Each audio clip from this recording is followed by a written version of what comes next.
Hey guys, good morning.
Because I was muted. I've been talking all this time and I was muted. Crap. Can you hear me now? Can you hear me now? I was muted.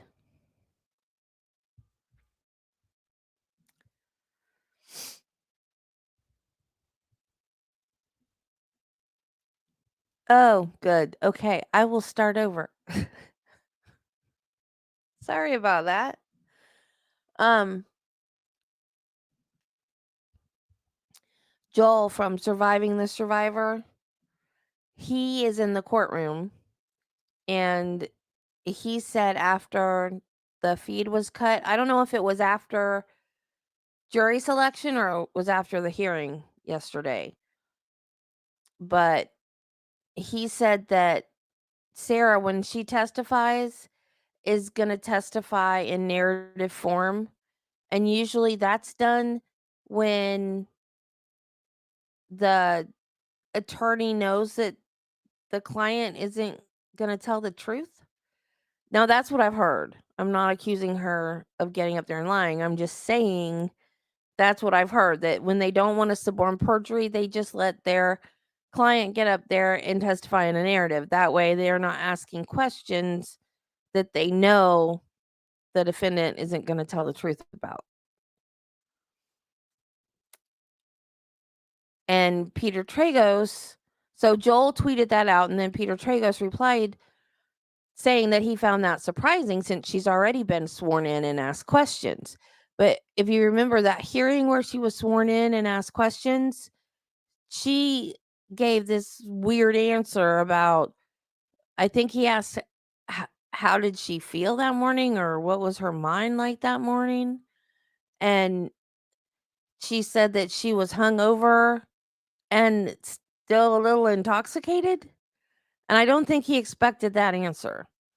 So, I mean, that could be why he's just gonna let her go in a narrative because he doesn't know what she's gonna say. So maybe it might not be that she's not gonna tell the truth, but maybe just because she's unpredictable and he doesn't know what she's gonna say. So, like, how can you plan questions when you don't know what's gonna come out of this woman's mouth? Yeah, Robert Tellis testified in narrative, and that is where I learned that that's why they do that. They just put him up there and let him go because they can't ask questions that they know they're not gonna tell the truth about. So, no, I don't think she fired him. She's not gonna fire this one. In fact, I watched the last part of jury selection, and they asked Judge Kranick asked her after the jury was picked and everything if she was happy with the jury selection, if she was happy with her lawyers, and she answered yes to both. So right then and there, she had a chance to come forward if she had any problems with them and say, no, I don't like what they're doing. I don't like the jury they picked or whatever. Although I don't know what at this point what Judge Kranick would have done about it if she'd said no. Because what's blowing my mind is discovery stuff happening now. Because, okay, technically it's the first week of trial, but this should be the second week of trial because it got delayed a week because of the hurricane. So why are you just now dropping discovery onto the state? That's crazy. You should be beyond ready at this point because it was supposed to start over a week ago. And you're just now giving the state discovery. That's ridiculous. And then when they have hearings,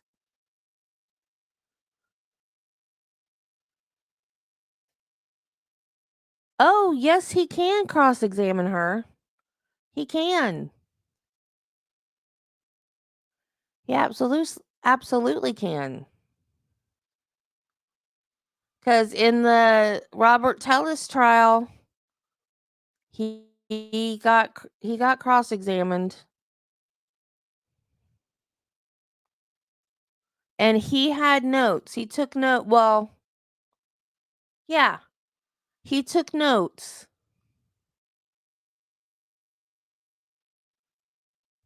Yeah, how is that going to work with Sarah though? Robert Tellis didn't go pro se. He almost did, but I guess somebody talked him out of it because he is an attorney or was an attorney. And he almost went pro se, but then changed his mind. So he did have attorneys, but he did a narrative when he testified. Then the state got up and cross examined him, and he made notes while he was being cross examined on things when he did the redirect because no one's asking him questions. So basically, he did his redirect in a narrative after he got cross examined. So he wrote his own notes. So I don't know how redirect is going to work with Sarah because she's not a lawyer. I didn't think about that. Interesting.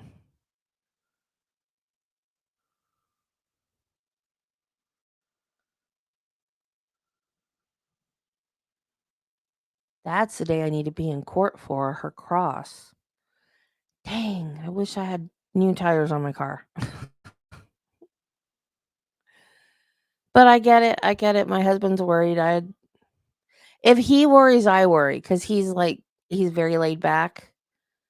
So if he's worried about my tires, then I'm worried about my tires. So, I mean, and it is a 2.5 probably to get to the courthouse in Orlando is probably more like a 3-hour drive.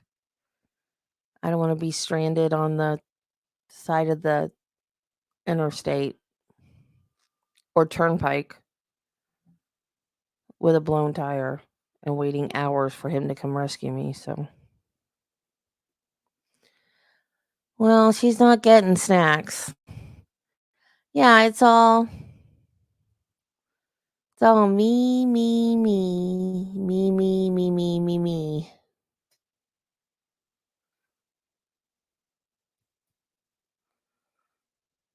And she is gonna regret not taking that deal. I'm glad she didn't for my channel's sake. My channel is growing because of her,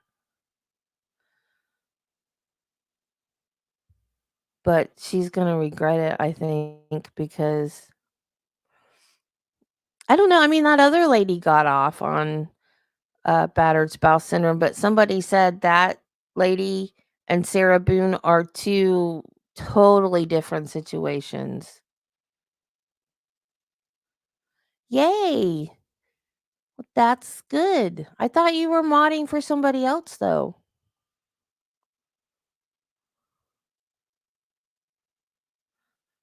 But I'm glad to have you.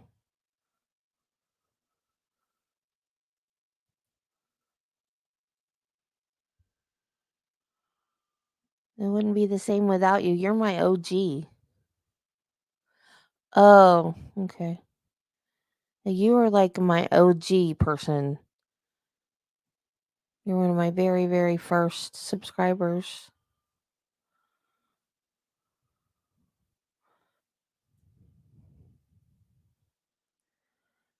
I like doing the videos. Nothing happening still. Hey, James. I like doing the videos, but they don't do as well as the live streams. I like editing. I like finding pictures and funny clips and, to stick in, and I like pre-recording and then editing stuff into my videos. Like, Flash, did you ever watch the one about Arnie Johnson?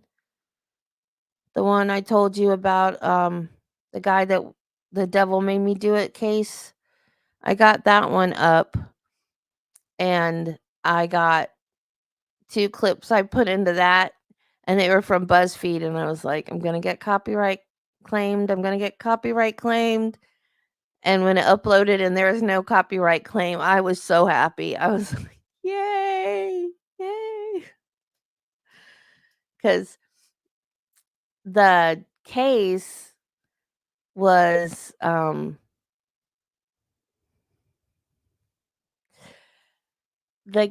investigated by Ed and Lorraine Warren, they're both dead now, but they were, like, self-proclaimed demonologist and psychic medium, and they would go around helping people with haunted houses and exorcisms and stuff like that, and the Conjuring movies are all about their cases, and one of them's Annabelle. I love editing. So Annabelle's a Raggedy Ann doll that was a present from a mother to a daughter, a grown daughter. She was a nurse. I guess it was like her graduation present from her mom or something, or birthday present, I don't know. And the doll was supposedly possessed by a demon. So they came and they got this doll and they put it in their haunted museum or haunted object museum or something like that. So there's an episode of BuzzFeed Unsolved where or BuzzFeed Unsolved Supernatural where they go to their little museum and they see the doll in the case. And it's just so funny. And so I clipped that little clip and put it in that video, and I was like, "They're gonna copyright claim it," and they didn't. I was so happy. Oh, really? Yeah, I guess it would be.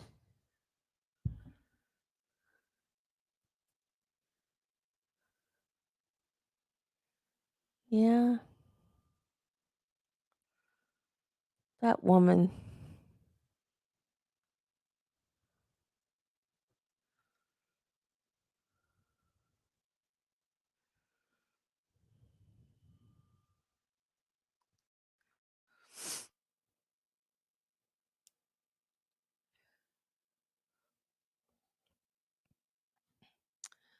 Well, y'all said you were starting at 9. You're 15 minutes late. Come on.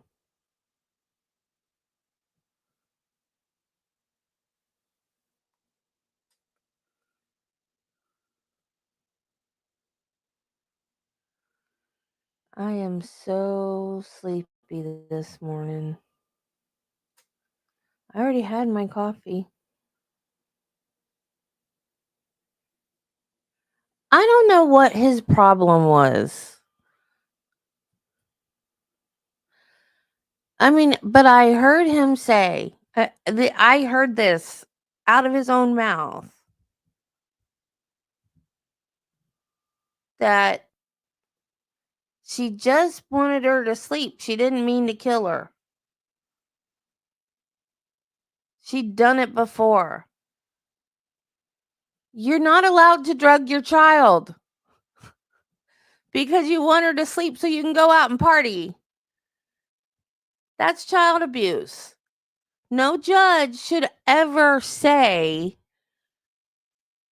oh, well, she didn't mean to kill her. She just wanted her to go to sleep. And like Nancy Grace said, well, that makes it felony murder or capital murder. No, felony murder. What's it called when you murder someone while you're committing another crime? That's felony murder, right? Because child abuse is a crime and then and then they die, that makes it felony murder. Because she'd done it before and she hadn't died. That doesn't make it right that she died this time. It's I would think it was premeditated because she'd done it before. She gave her chloral hydrate so she could go out and party. And you guys know I told you how scared I was when I had to give patients chloral hydrate.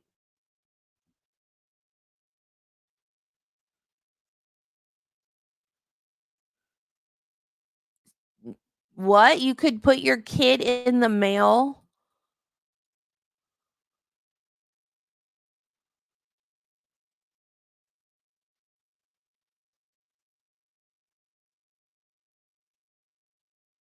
That's ridiculous. That had to be like centuries ago, though, right? Like we're talking 1800s.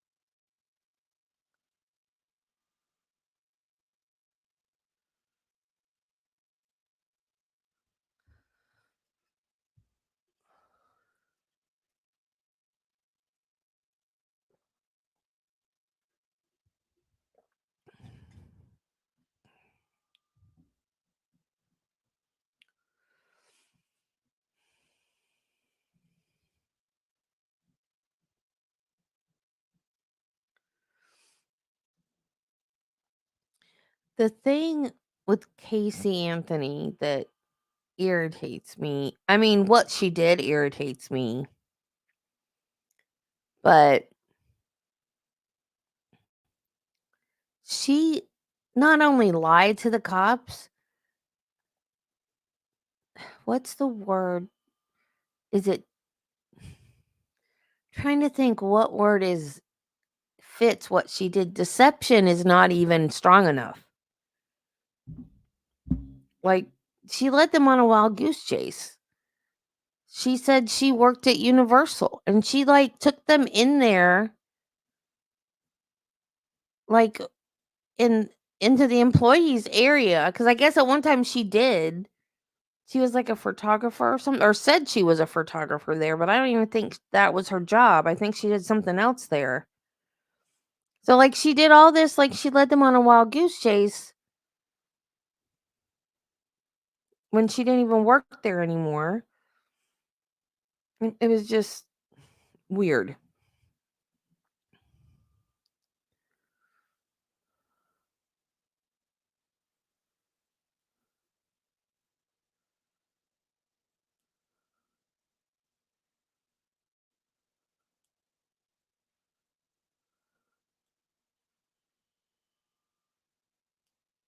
Oh my god.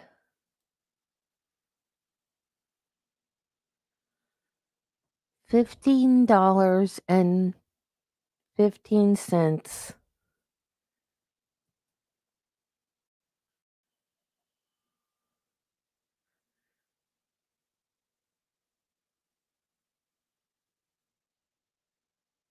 to to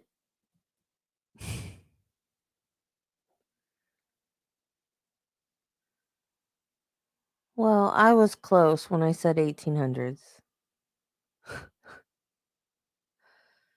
Dang.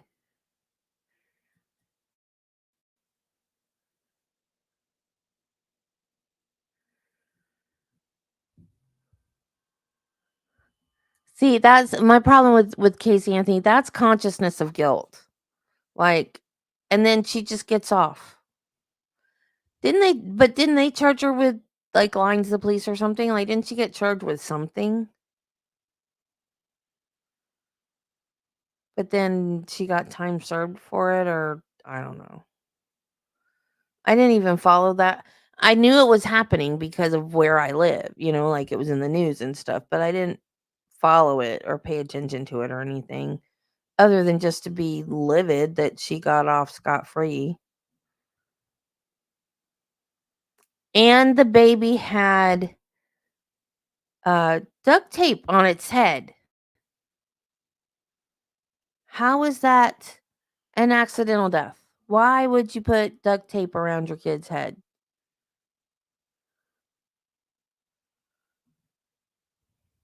They're both narcissists.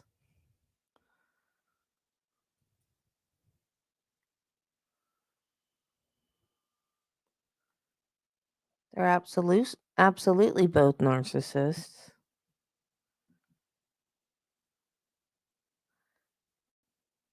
Um, I think it was her, that she was dating some guy that was married.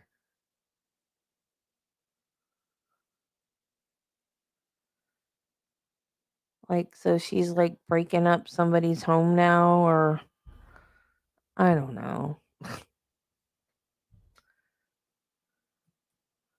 Yeah, they both lie.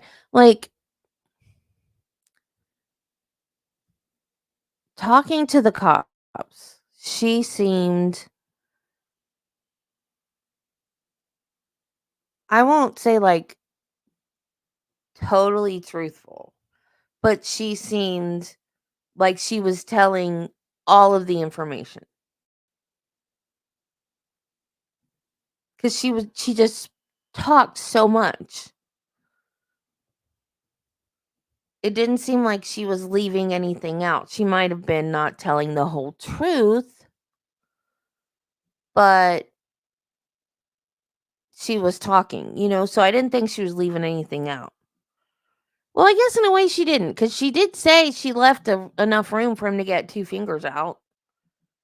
So I guess apparently she didn't leave it out. She just worded it in a way that it didn't seem like it had happened.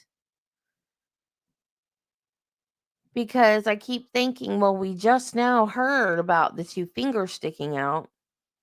She didn't tell the cops that part, but I guess she kinda did. Depends on how you look at it, I guess. Jodi Arias is another narcissist. She kept changing her story. And her word usage gives her away. If you listen to the way she uses her words, she uses distancing language, and she changes tenses. She changes from we to I a lot. Like, she'll be talking about her and Travis, it'll be we, and then she'll switch to just saying I when she should still be saying we, as in, her and Travis. So, yeah, she's shady. And I just, with her, like with Casey Anthony, her demeanor and the way she speaks and stuff like that, that's not what bothers me. It's what she did to that little girl that bothers me. Jodi Arias, I just don't like her. If I was to meet her at a party or something, I wouldn't like her. That's just the way I am about Jodi Arias. Just don't like her. I haven't watched her trial. Oh, look at her smiling. It's time for her spotlight. She reminds me of Roxy from Chicago. No, I'm not a violent person. I wouldn't do that.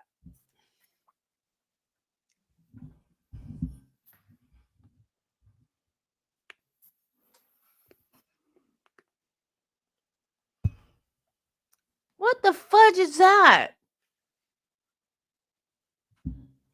Did you see that giant picture, Sarah? What the fudge was that?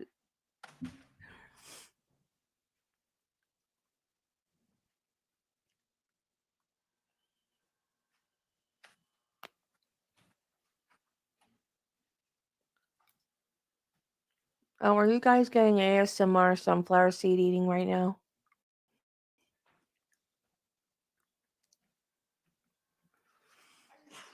Bless you. Recovery addict counts things in trials. And he goes, "What should I count in this trial?" I said, "You should count the bless yous," because he said it like 4 times today. That was yesterday. He's done it like 4 times today, and he just did it first time today. I'm like, "Yep, that's what you need to count."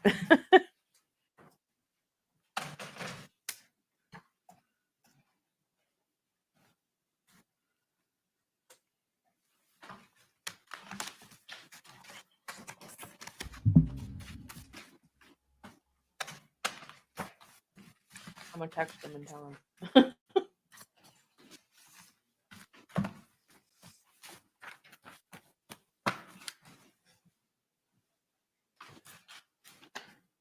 Madam Clerk, I'm ready when you are.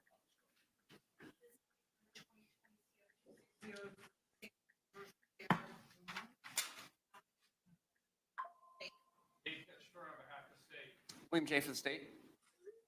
James Owens on behalf of Sarah Boone. Tony Henderson, Sarah Boone. Here we go. Count. Ma'am, good morning. Can you please state your full name and date of birth for the record for me? Sarah Boone, 10-10-77. All right. Ms. Boone is seated at counsel's table, wearing a black suit and a pink blouse. She is in custody in this matter. However, there are no restraints that are affixed to her person. So we will be standing when our jury enters and exits. Before we bring in our jury this morning, yesterday the court had reserved on a Richardson hearing regarding Exhibit 2 as identified in the defendant's fifth amended reciprocal discovery exhibit list, specifically 119 pages of records from Advent Health Winter Park that were provided to the state yesterday morning by way of USB drive. Yesterday, the court had ordered that the defense was to provide an edited version of only the records pertaining to anxiety and the lack thereof, or anything pertaining to those matters, but before 9 a.m. this morning. Was that done, Mr. Owens? Yes. Okay. Mr. J, have you had the opportunity to review the culled down list of 119 documents? Yes, sir. Okay. What is remaining of those 119 specific JPEG images, and what do they pertain to? Most of them deal with just billings, observations by the medical personnel, so that necessarily apply to the issue of anxiety, as the court has indicated. I did include certain pages that discuss depression issues, as I believe that they were related to anxiety. And then I've identified 4 or 5 other pages that are not anxiety related, and maybe relevant to the case. I've described that. Of those 119 images, how many are being sought? 15? Okay, thank you. State response.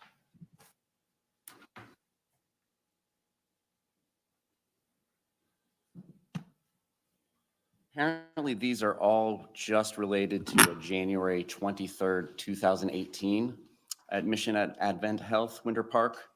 So it appears they're not seeking to introduce any records from other instances that were contained in the records that were first disclosed to the state on September 27th. You speak of the 81 pages? Yes, sir. Thank you. Nor the new 119 pictures that still not in a PDF form. So of the 15 pages, the first 2 that they list are pages 9 and 10 out of 111. And I believe I've identified them as best I can. However, the Bates stamp from the hospital is over other text, and there is no other Bates stamp. So I'm guessing that it's pages 9 and 10 out of 111. It appears to just be a health information sharing sheet, like a contract. I don't understand the relevance of those 2 pages. Pages 21, and then they skip 22, 23, 24, and 25 are all part of her initial assessment on 123.18. We don't object to those pages, but for, and I apologize that there's a but for, the fact that at the bottom of page 25 begins her toxicology screening, and that does go into page 26, and they did not indicate that they want to use page 26. However, without page 26, we are going to experience relevancy issues and a 403 objection from the state. And that is because in her toxicology screen, for which she is coming to the treatment to seek treatment for depression symptoms, she is at 165 for ethanol, meaning when converted, it's 0.165 grams per deciliter, over twice the legal limit. It's a central nervous system depressant. We are going to have at least 1 medical doctor, well, 2. The forensic pathologist will testify for the state, and then our expert on battered spouse syndrome, if we get to that point, is also a medical doctor. She's a psychiatrist, not a psychologist. Will tell us that ethanol is a central nervous system depressant. I believe even the psychologists will be able to get that information in. So we are objecting to pages 21 through 25 coming in without page 26. If I understand your argument, is it a rule of completeness issue? Yeah, I mean, in the sense that it applies to documents as opposed to statements. I mean, it is an out-of-court statement, so it is a rule of completeness issue, particularly when the symptoms and the complaints of the patient on that particular day were crying and being depressed and showing signs of using a central nervous system depressant. The rest of the talk screen, pages 27 and 28, they did not list. We are not complaining that they are not including that.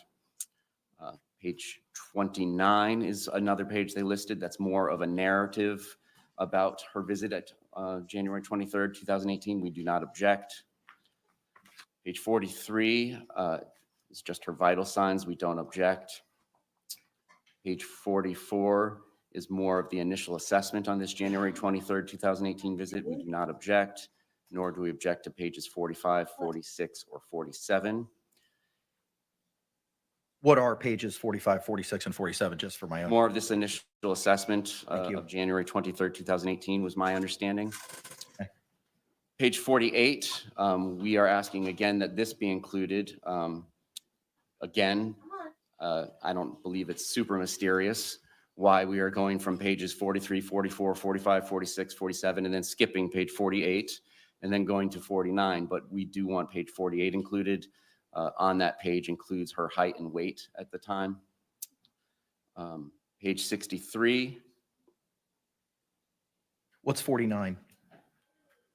So seemingly that's included. 49 is just some results. Again, it's misleading and doesn't provide full context without what I've described as page 26, because part of the results on page 49 show that she was Bless you. tested, shows that she was tested for the presence of ethyl alcohol or ethanol, but it doesn't give the results. Are the results contained in another page? Just on page 26, the one I previously described as wanting included. So not following 49 to 50 or 51 sequentially?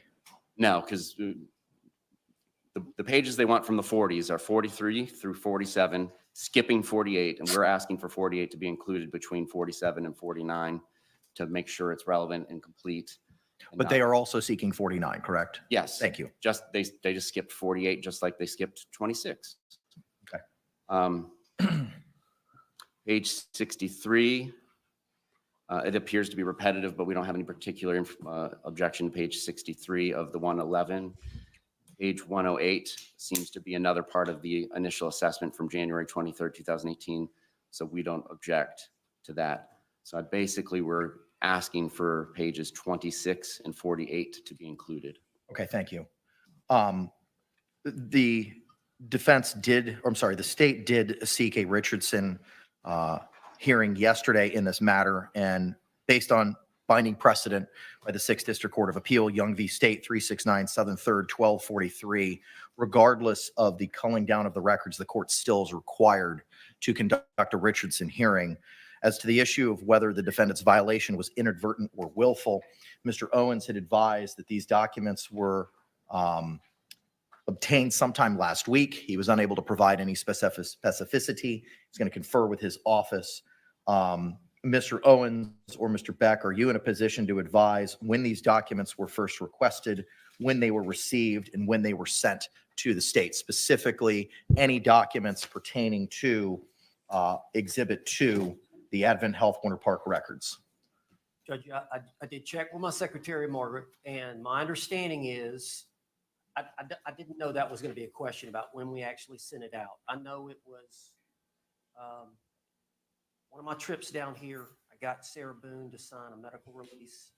We sent it to the hospital. It took a couple of weeks, I want to say. We got it last week.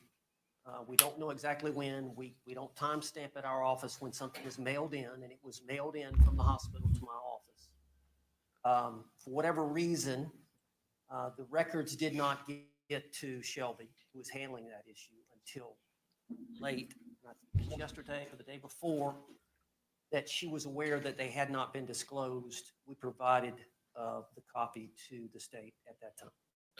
So did these records come in batches? Because my understanding, based on the state's representation and their objections, was that the first 81 pages came on September 27th. Those were provided. Those were separate. Those were records that some of the other lawyers, one of the other lawyers had received, and we sent them on, but the problem was they had notes on them. So we sent that 81, but it wasn't directly from the hospital. So we were trying to get a more complete, unedited copy of the records. That's why we made our request. Okay, and when was the error identified in time as to when these items were not sent, such that they were provided via USB yesterday? Whatever date we gave them is when we realized there was an error, that same day. Okay, my understanding that would have been yesterday morning. Yes. Okay. Anything else, sir? If I may real quickly, based on the invoice that was sent from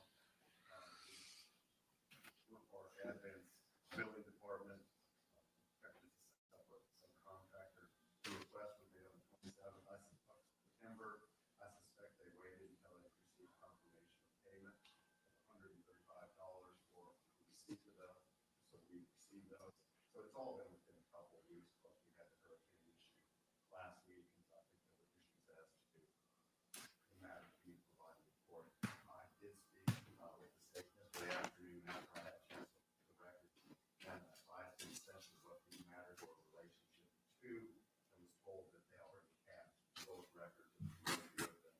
So I don't think there's any prejudice to the state based on our submission.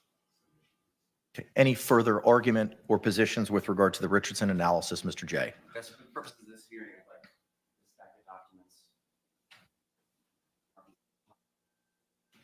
Is that the 119 pages, sir? No, sir, it's the 81 pages that we got on September 27th, 2024. Any objection? All right, what was pre-marked A for the purposes of the Richardson hearing will be received without objection as states 1.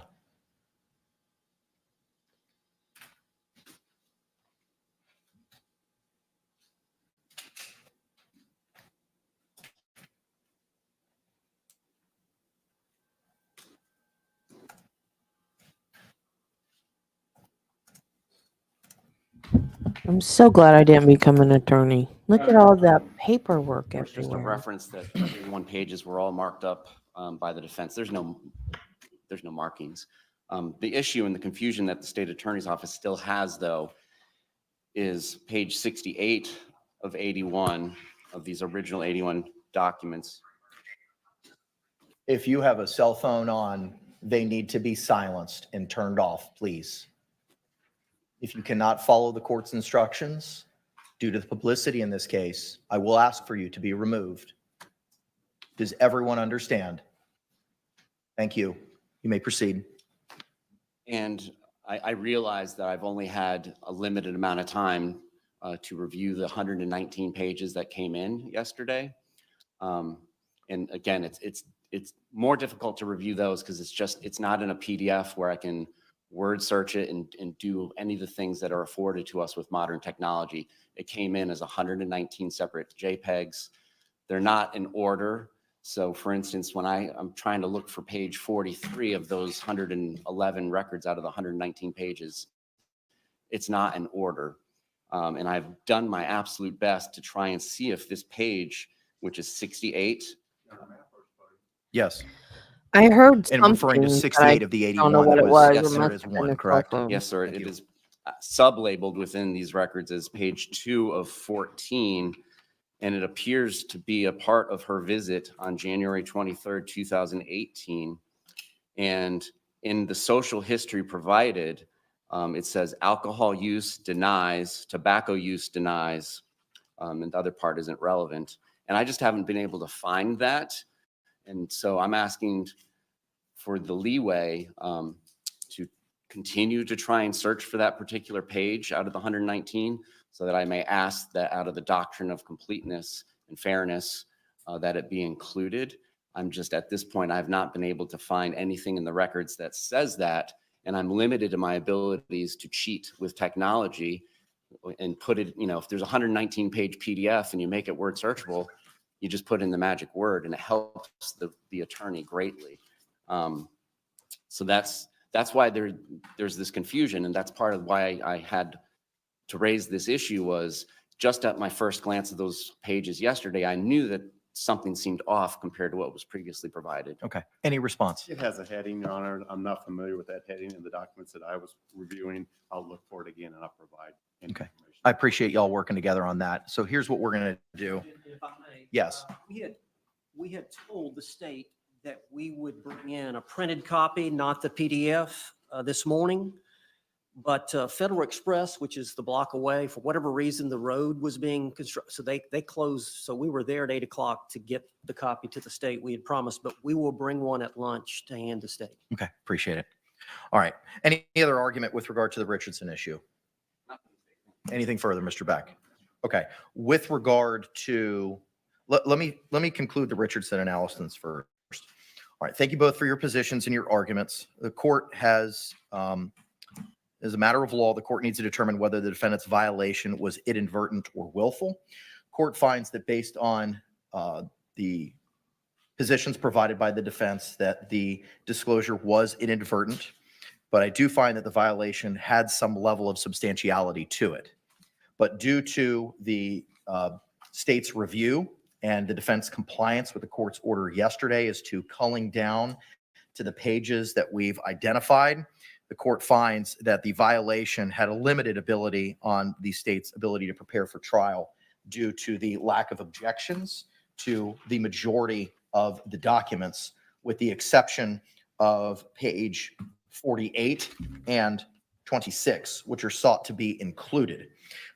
For those reasons, I find that the prejudicial effect of the substantial disclosure is limited, and I'm not going to order the defense, not going to prohibit the defense from proceeding forward on moving these items into evidence. However, I do want to address the 403 rule of completeness issue with regard to pages, 26 and 49 as, 26 and 48 as sought by the state. No objection, Mr. Beck. All right, thank you. So the state's request is granted. Pages 26 and 48 will be included in any evidentiary documents that are sought to be moved into evidence with regard to this January 23, 2018 incident, as provided in the 119 pages of item 2 of the defendant's Fifth Amended Reciprocal Discovery Exhibit List. I will not foreclose the state regarding page 68 of the 81 pages. If they were able to find that additional document, we can address any argument at that time as to why that should be included. Anything further, state, before we bring in our jury? Judge, the defense team has indicated to me that they intend on using demonstrative aids during opening statement. The ones that I have seen include jury instructions that may not be given and may not be given in the way that the court gives. I identified at least one that I don't recognize as something they sought to be seeking into evidence, perhaps two. So I believe we should have a discussion about each and every one of those. They should each be marked for the record purposes by letter so that we can refer to them and make a record. I believe it's in the court's discretion, even though I rarely see it exercised in this way in this circuit, to allow the respective parties to refer to actual exhibits during opening statements. I would urge the court not to allow that. They're going to see them soon enough, but particularly with what they are seeking to introduce, given the motion in limine ruling that the court has already issued, that at this point in time, the latest proffer with the defendant's testimony is not amounting to an overt act that will result in a self-defense instruction, that will result in prior instances of violence coming in, that it would be extremely prejudicial, dangerous, and to use Mr. Cacciatore's analogy, very impossible to put that toothpaste back in the tube if we amplify our opening statements, which may or may not come to fruition when we start talking about these past instances and battered spouse syndrome. It would be greatly amplified if they're actually seeing exhibits of the defendant's past injuries that she's attributing to the decedent. So I'm asking for us to discuss that. Response before we go through each photo. Judge, yeah, the defense is self-defense. Sarah's going to testify that she was defending herself. We believe the court's going to rule we're entitled to put on a case involving self-defense. And under the instruction for justifiable use of non-deadly force and the justifiable use of deadly force. I'm not discussing the jury instructions at this time. There are evidence of prior threats, prior events of violence committed under that instruction. Here's my concern. Turn your mic on. Why are we addressing law in opening statement? Well, I agree with the state attorney. I did pull up a couple of these on the justifiable use of non-deadly force. That does not answer my question. I would agree not to use them. Okay. The two I'm interested in using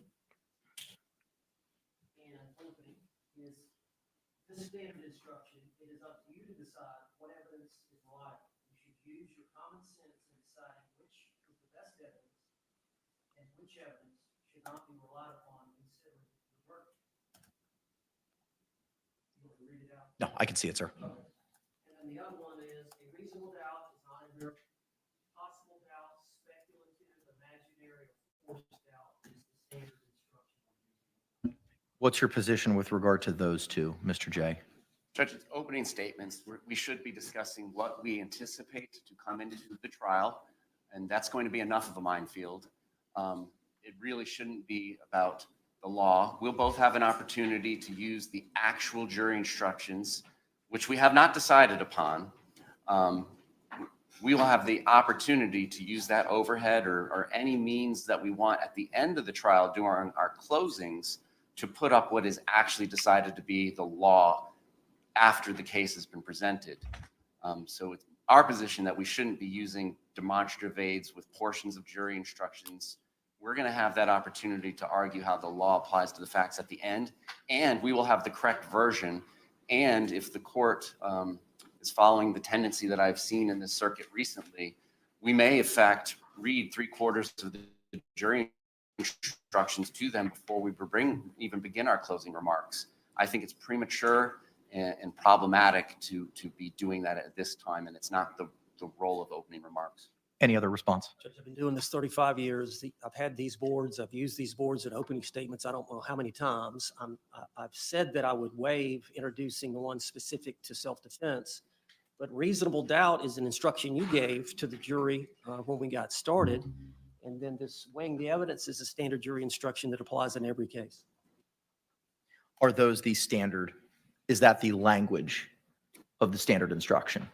I have not had the opportunity this morning to pull up the Florida Standard Criminal Jury Instructions off the Supreme Court website due to dealing with motions in limine, trying to prepare my opening statement, and doing all the things that I should be doing on the eve of openings. But I did notice that I did not believe the reasonable doubt instruction was complete just from memory, and I know that's not the complete weighing the evidence instruction either. It's an entire page of instructions for each of those. Can I see the reasonable doubt instruction, please?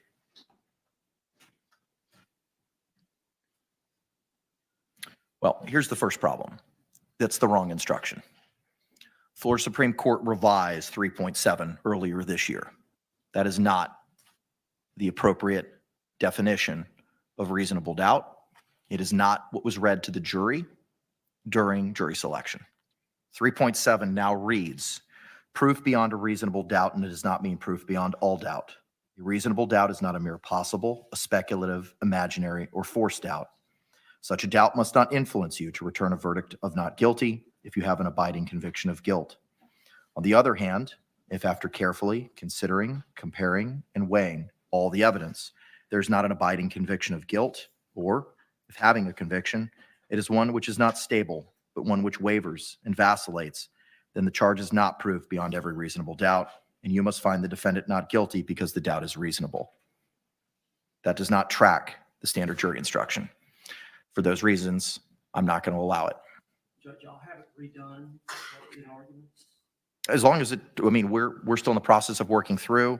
The 3.7 instruction speaks for itself. I won't preclude you from using enlargements in closing, but for the purposes of opening, because it doesn't track the 3.7 instruction, I'm not going to allow it. And this is an excerpt from when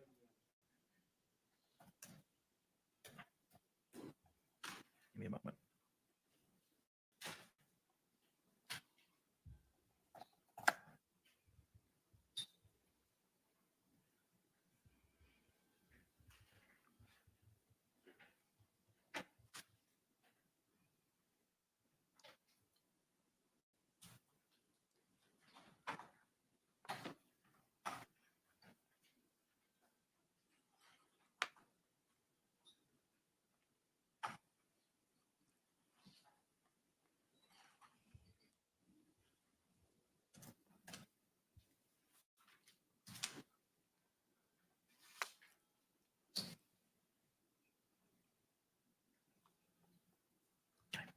That seems to be the standard 3.9 instructions, or at least portions of it. Response? Again, since it's not all of it, it's misleading. It's highlighting something about the law when we're just talking about opening remarks. 6 through 10 are optional. We haven't decided which out of the optional instructions 6 through 10 we're going to use in this case because we have not heard the evidence yet. So I just think it's inappropriate to be delving into pieces and portions of jury instructions before we get the evidence. What we should be doing is explaining to the jury what we believe the facts are going to show and the inferences that they can draw from them, and argue the law later. Last bite at the apple, sir.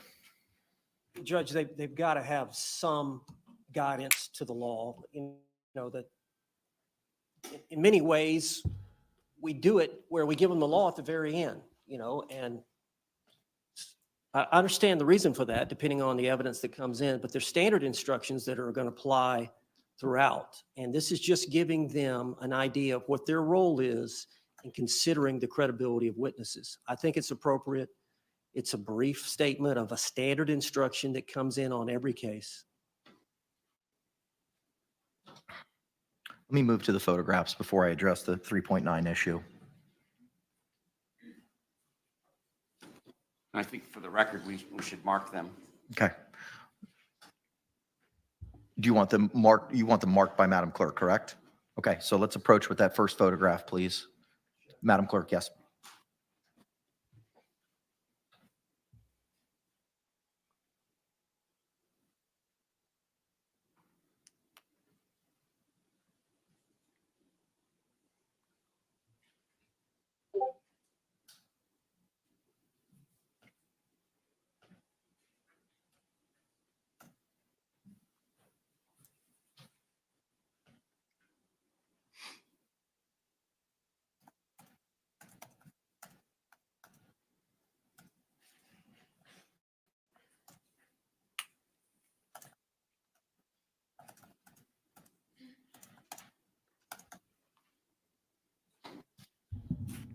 Judge Kranick asked her yesterday if she was happy with jury selection and her lawyers. She said yes. I think she's had some screaming matches with Owens in the jail.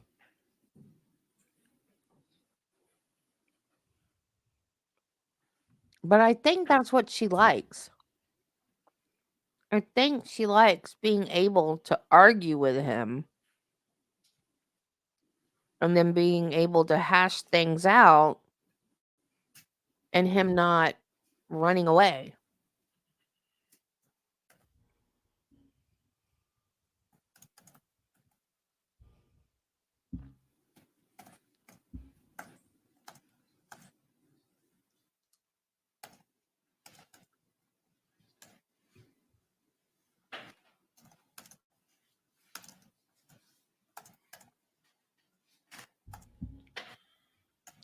Yeah, in her inmate notes. Although I've not read them because I haven't seen them being posted online, but I've heard that in her inmate notes it's been documented several times about them fighting. And then one day during jury selection, she wrote a note to him and handed it to him, and he just crumpled it up. I don't know if you read it first or not, but he crumpled it up in a ball. So they're not seeing eye to eye on things. But I think the fact that they can have an argument and he's not just, picking up all his toys and going home, I think she likes that. There are some people who like to argue. I have 2 stepdaughters like that, one more than the other. They're happy when they're not happy about something. When they were teenagers, when they would get a new job, I could always tell when they liked it. When they complained about it a lot, I could tell they liked their job. If they didn't, like, how's work? Oh, okay. I didn't like their job. But if they came in the door and started complaining about it or somebody, they liked their new job.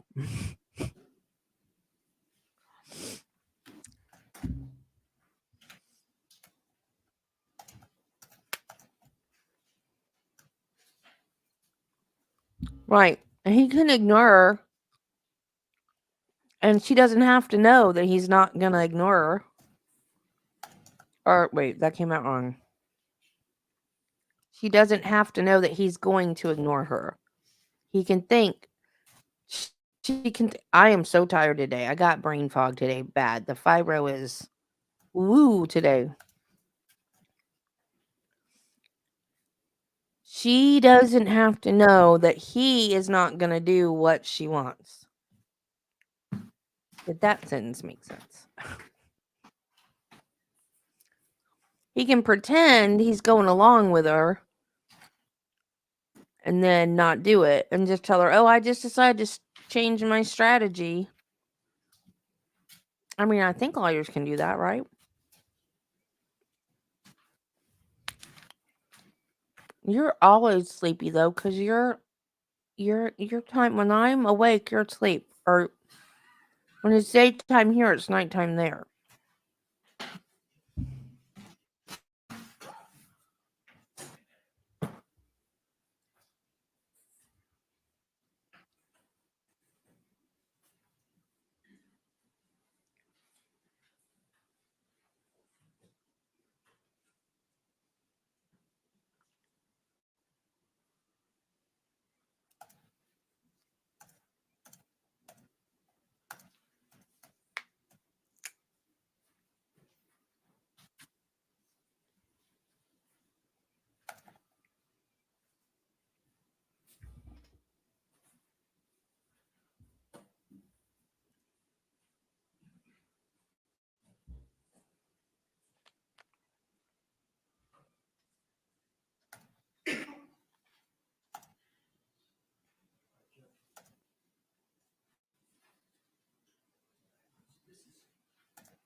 Good Lord, how many photographs do you have to mark?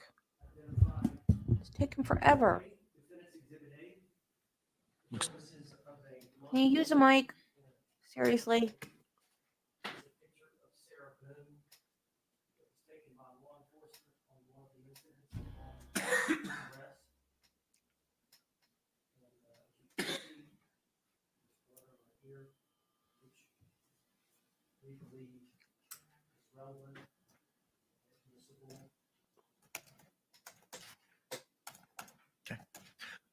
Next photo.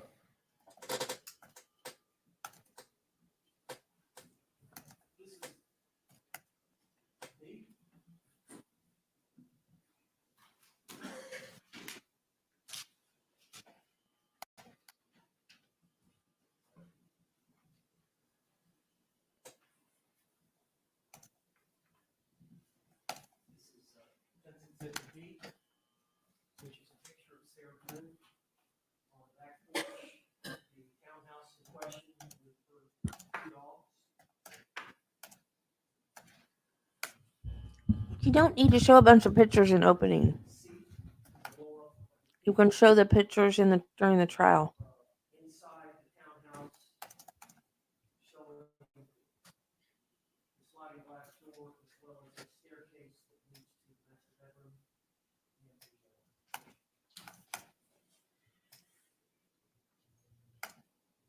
That's exhibit D.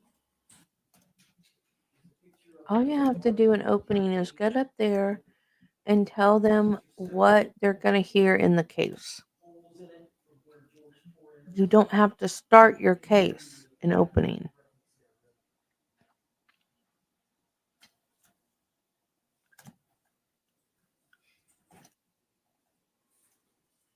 That's exhibit E. Is a blow up injuries to People are leaving left arm from George Torres. because there's no opening statements yet. Exhibit F. Come on, Owens, you're killing me here, dude. Sarah Boone's leg where George Torres stabbed her with a stapler. You're going to show the pictures of her stabbed leg in your opening? Is a close-up of Sarah Boone's face that shows where George Torres I've had enough with this defense attorney. I don't like him.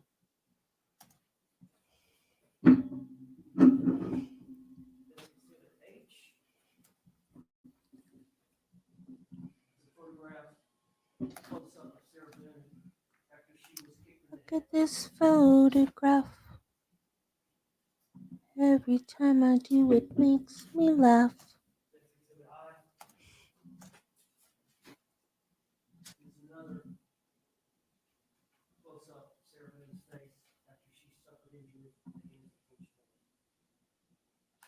All these, Thank you. all these exhibits, except for the first one, A, were in Sarah Boone's phone. The state took custody of the phone. Closed captions are saying Seraphim instead of Sarah Boone. Aren't seraphim like angels or something?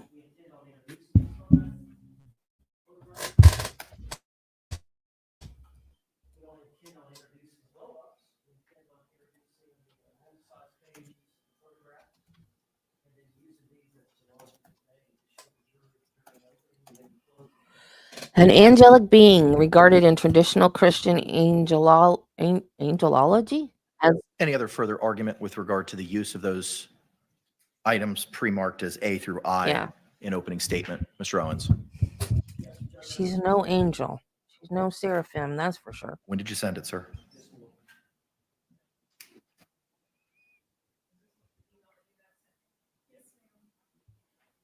I have not received it.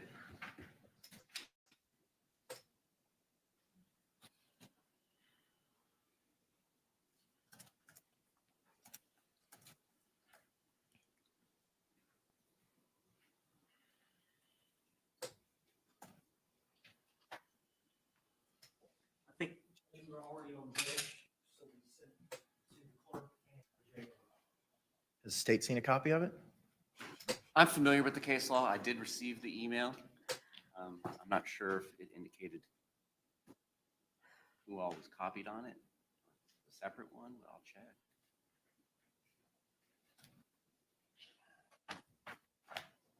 Is it just these two cases? I've been provided Alsager v. State, 326 Southern 3rd, 656, Florida Supreme Court, 2021. Lowe v. State, 259 Southern 3rd, 23, Florida Supreme Court, 2018. Yes, sir.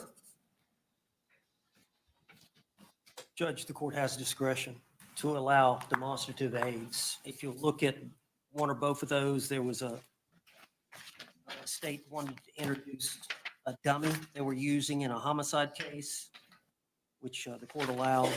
Other cases have allowed photographs and demonstrative aids to be used in opening statements.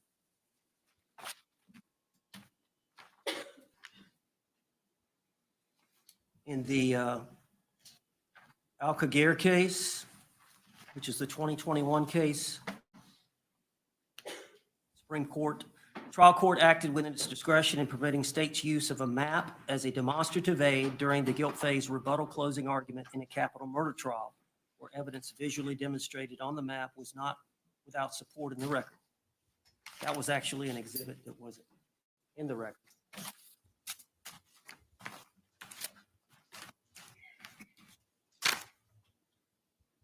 The 2018 case, Supreme Court of Florida, again, the trial court acted within its discretion in allowing a demonstrative exhibit. In that case, it was a murder prosecution.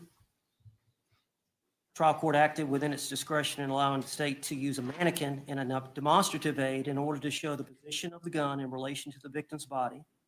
The mannequin was used to set out the circumstances of the crime and to attempt to establish aggravation. The mannequin was used to demonstrate the location of the gunshot wounds, the angle of the impact against the skin, the incapacitating nature of each gunshot wound, advising of the trajectories were anatomical, not spatial, and had a small degree of error where only was slight difference between the victim's size and the mannequin's dimensions.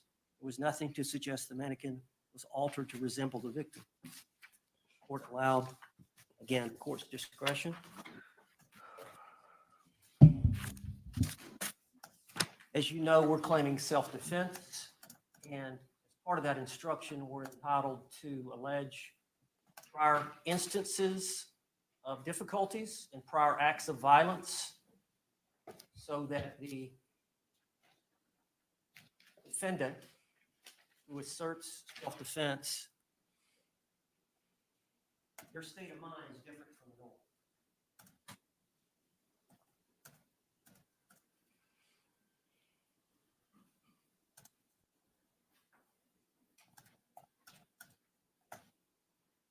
I think the two instructions would read, find that Sarah Boone, because of prior threats or difficulties with George Torres, had reasonable grounds to believe that she was in danger of imminent use of unlawful force at the hands of George Torres. You may consider this fact in determining whether the actions of Sarah Boone are those of a reasonable person.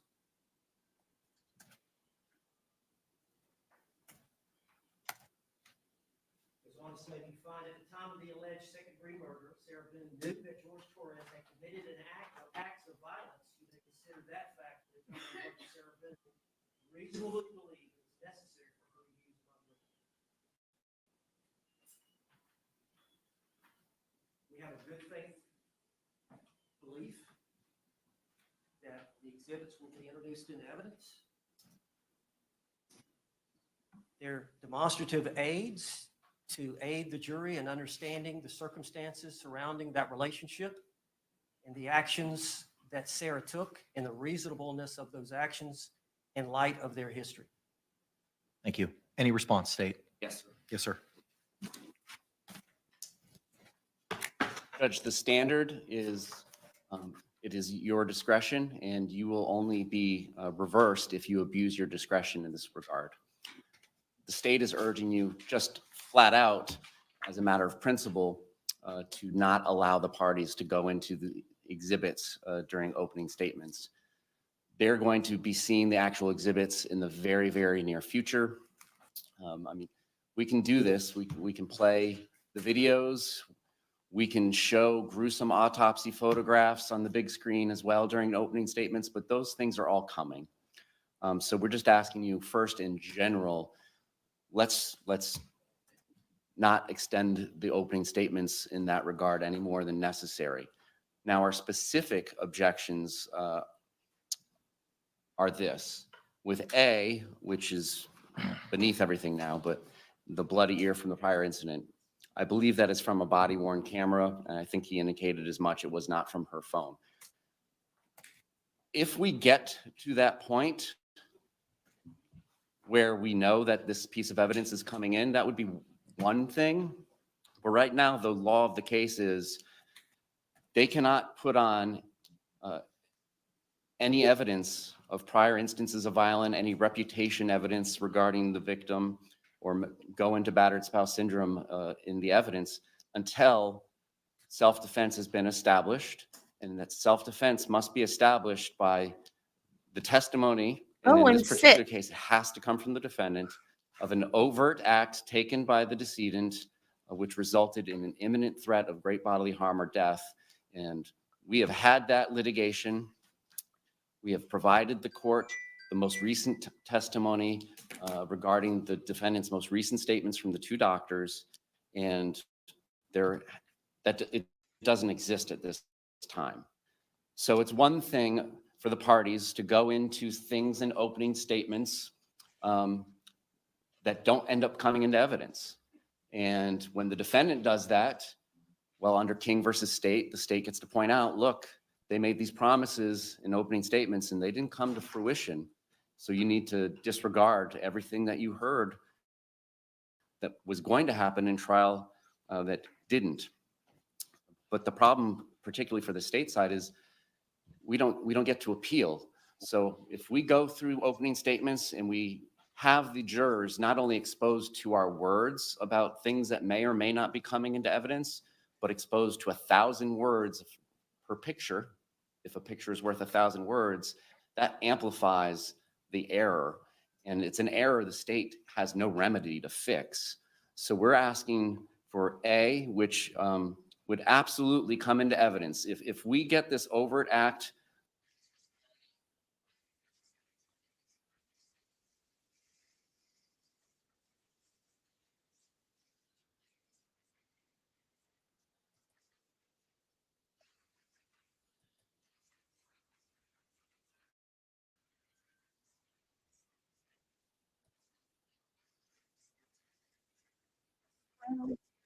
act or an overt threat of an imminent act of danger. B, I'm not sure B was on their list of items that they sought to introduce from the phone. We would argue a picture of her with her dogs on her porch doesn't have any relevance. I don't expect that to be coming into trial, so we're objecting on that separate ground. And then returning back to C, D, E, F, G, H, I. State is all aware of those photographs. We are prepared to introduce them ourselves through the digital evidence. There's no hiding those things. If we meet the threshold for this sort of evidence coming in. Could you identify those for me? I'm trying to keep notes contemporaneously. Yes. C. It was C through I inclusive. Yes. Thank you. B is the only one that is not a photograph of prior violence. It's, I don't know, it wasn't on their list. The sound played before the clip played. It was weird. I don't know how to do clip right on StreamYard. Sitting there on her porch with her dogs. But A and then C through I, judge, absolutely at the end of the trial, great. Blow them up, use them as much as you want. But in this particular case, with the rulings that the court has already made about this, based on the state's motion in limine, it is very dangerous to allow them to do this when we are not expecting it to be admitted into evidence based on the current state of the defendant's testimony. Thank you. Thank you. Mr. Owens, if you could address Exhibit B, was pre-marked as B. But Judge, you've already ruled that these things come in and open. Remember that? prior No, what I ruling? ruled is that you were able to discuss them, address them in opening. Photographs are a totally different kitty. I said nothing about battered spouse syndrome. I said self-defense. These exhibits come in under self-defense. Totally different kid. Arguing these. I've said nothing about battered spouse. I'm talking about self-defense. I understand. And prior difficulties. Splitting Prior hairs. acts of violence. You are splitting Standard hairs. instruction. But the overt act requirement remains. I mean, we've reviewed Holland and read it multiple times. In good faith, with discussions with my client, we believe there is going to be evidence of an overt act. That she was facing imminent threat and she reacted. Oh, no, she wasn't. Understood. Your response to Exhibit B. Look at B. Which one's B? It's her on the back porch with the two dogs. Judge, not only did he abuse, Jorge Torres abused. That's not the issue. The issue is that the state represented that it was not part of your exhibit list. I believe it is a part of the exhibit list. We got this from the state. They sent over a bunch of pictures of flowers or paintings that they want to introduce, that they listed as exhibits. I thought for sure we put this on there, but the relevance of it is not only did he abuse Sarah Boone, Jorge Torres, he abused the dogs. And he would threaten to abuse the dogs to control Sarah Boone. Okay, thank you. They're checking, Judge, All right. on whether they have. The court's prepared to rule at this point in time. Thank you both for your presentations and your argument. The court's had the opportunity to what was pre-marked as A through I inclusive. First, with regard to the portion of the 3.9 instruction, purposes of opening statement is to set the table of what the issues are, what the parties believe the facts and evidence will show. It is not a proper time to be discussing law or elements of law, and that is an element of law that will be instructed to the jury at the end of the case. So the court's going to exercise its discretion for those reasons and prohibit you from using the portion of the 3.9 instruction in opening statement. You could talk about this is a job that you're going to have, but I'm not going to allow you to read portions of the instruction for those reasons at this time. With regard to what was pre-marked as A through I, the Holland case is clear. Before a defendant may introduce evidence of the victim's character, he must first show that there was an overt act by the victim at or about the time of the incident that reasonably indicated a need for self-defense. I understand your good faith belief. I take no position on whether or not you're going to make it or not. That's something that you're going to have to establish. But the concern is that the photographs, some of them are graphic in nature.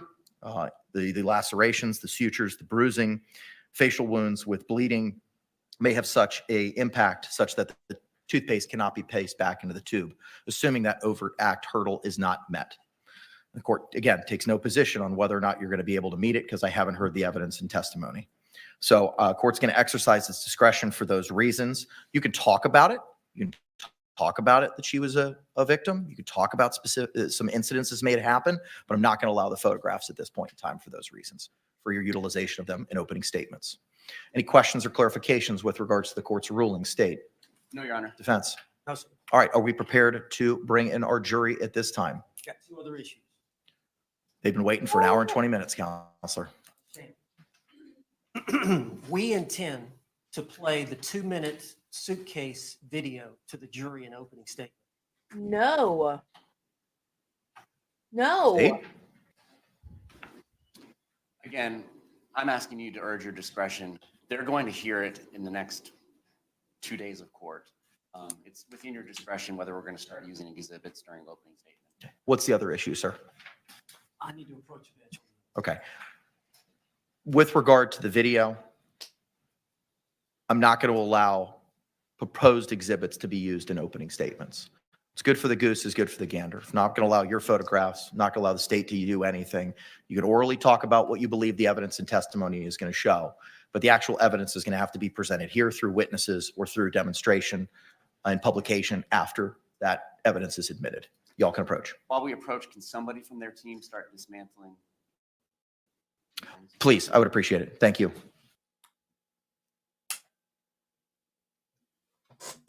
Owens looks pissed.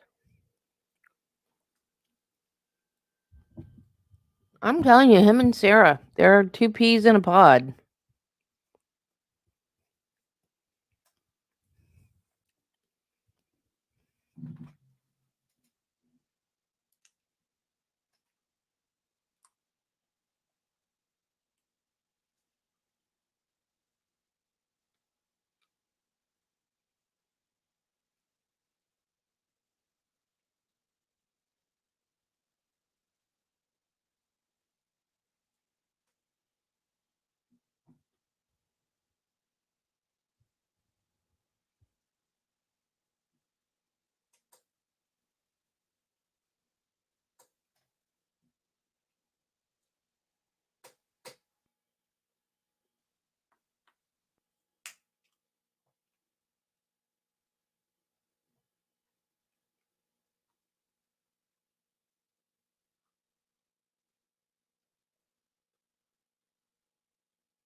Why would she want that video played?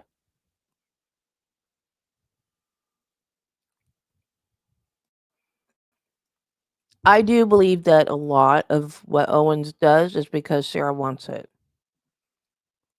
But why would she want that video played? If I was her, that would be the last thing I would want the jury to see. Any reason why we cannot bring in our jury at this time? State. No, sir. Defense. No, sir. All right, let's stand and bring in our panel.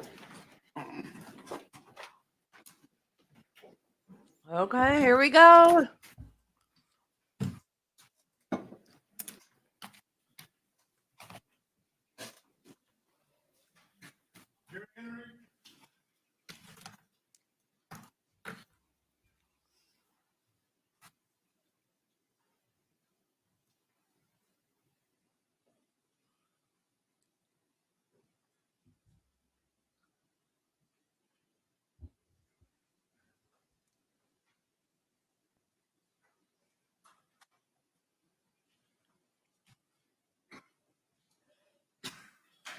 I feel like they need entrance music or something.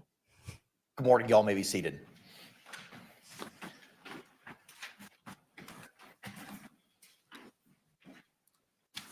State, do you recognize our jury? Yes, Your Honor. Defense, do you recognize our jury? Yes. Can the parties approach for a moment? Why? Okay, this sidebar's on the judge.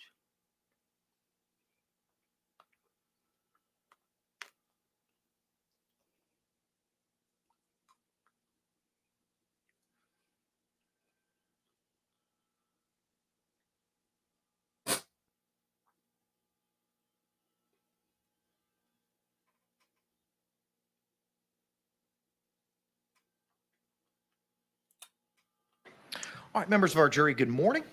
I want to just confirm before we start this morning that you complied with the court's instructions last night to not have any conversations amongst yourselves or anyone else about the persons, places, things, or charge involved in this case. And then you have not conducted any independent investigation regarding those items. You just raise your hands to confer that you complied with the court's instructions.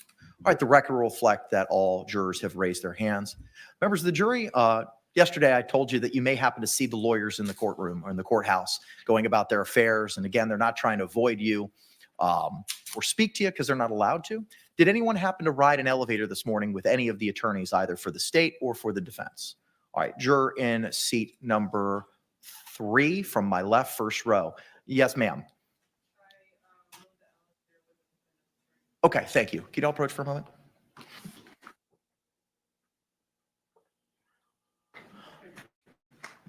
And a juror in seat 4, left to right, first row. Yes, sir. Who did you ride the elevator with? Do you recall who specifically, sir? Mr. Owens. Okay, thank you.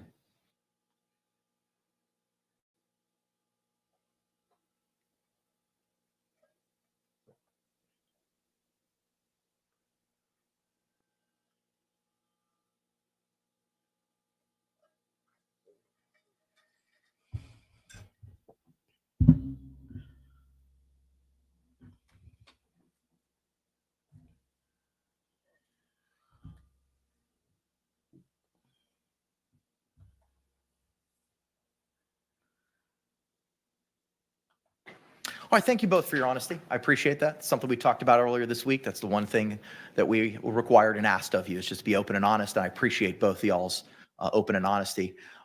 During the ride in the elevator, was there anything that you saw or observed that would impacted you or influenced you in any way, to have any impact on you? Juror number 3, left to right, first row. Juror number 4, left to right, first row. Okay, thank you. All right, with that, members of the jury, we're going to proceed with opening statements this morning. Both the state and the defense will have the opportunity to present them. I ask that you listen closely to those statements that they're going to provide. But remember, these are not evidence. This is just the party's belief as to what the facts and the evidence will show in this case. After the conclusion of the opening statements, we'll begin with the state's case in chief through witnesses. With that, Mr. Jay, you may proceed, sir. Thank you.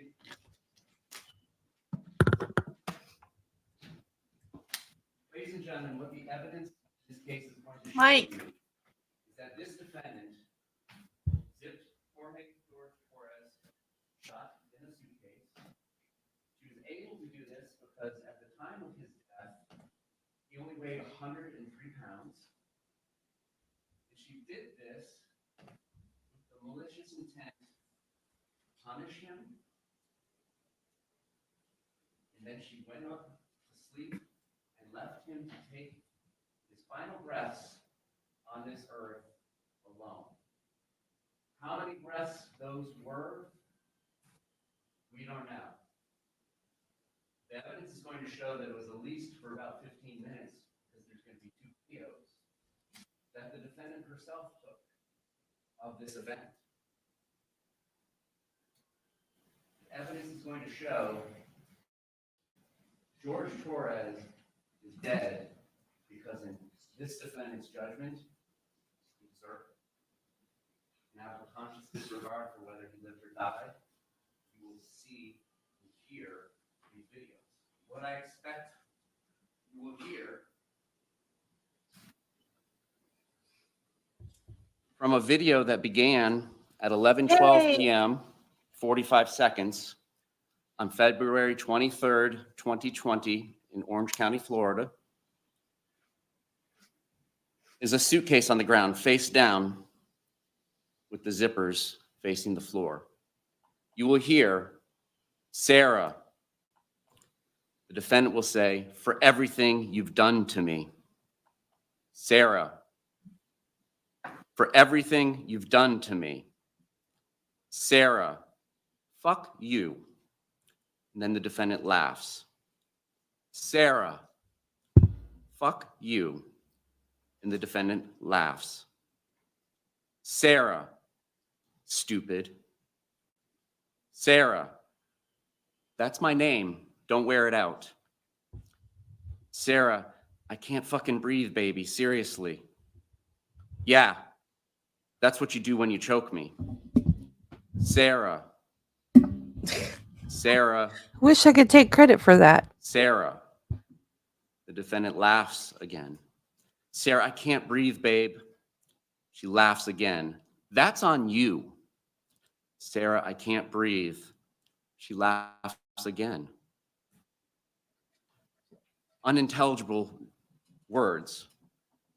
And I would submit the evidence is going to show, because of the intoxication from alcohol, is the next thing she says. Sarah, Sarah, Sarah, I can't breathe, baby. That's what I feel like when you cheat on me. Sarah, fuck you. I can't fucking breathe, Sarah. You should probably shut the fuck up. Sarah, shh, is the last thing you will hear the defendant say to Mr. Torres as he is face down, zipped shut in a suitcase. That, again, began at 11:12:45 and lasts just over 2 minutes. At 11:23 and 3 seconds p.m., there's a second 22-second video, and it's the defendant zooming in on the suitcase. And all you hear during this 22 seconds, after he's been in this suitcase since at least 11:12 p.m., is one more time, Sarah.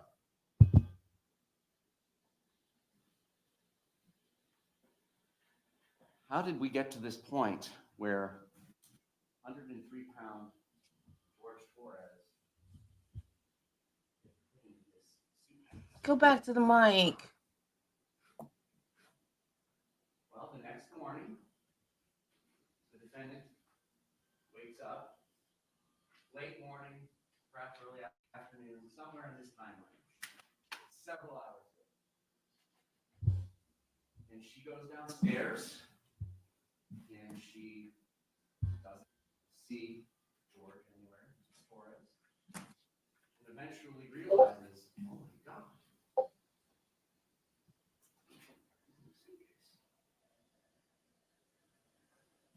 First thing she does after taking him out, and I believe you will hear a description by the defendant saying, he took his little legs out. At some point she makes that statement.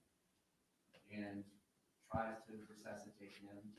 Here's gurgling as she presses down on his 103-pound chest, forcing whatever air was trapped in there out, gurgling. The next thing she does is she doesn't call 911. She calls Brian Boone. Who's Brian Boone? Brian Boone is her ex-husband. They share a child in common.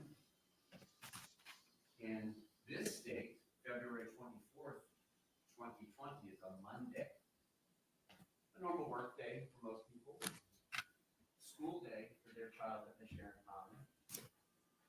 But after they got divorced, the arrangement was every other weekend, they'll co-parent.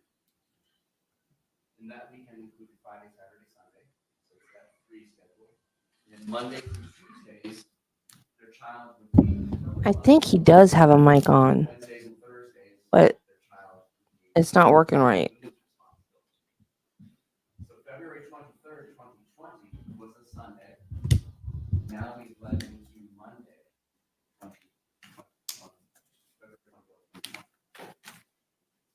Mr. Boone had been trying actually to contact the defendant several times that morning because he just wanted to confirm she was going to get their child after school.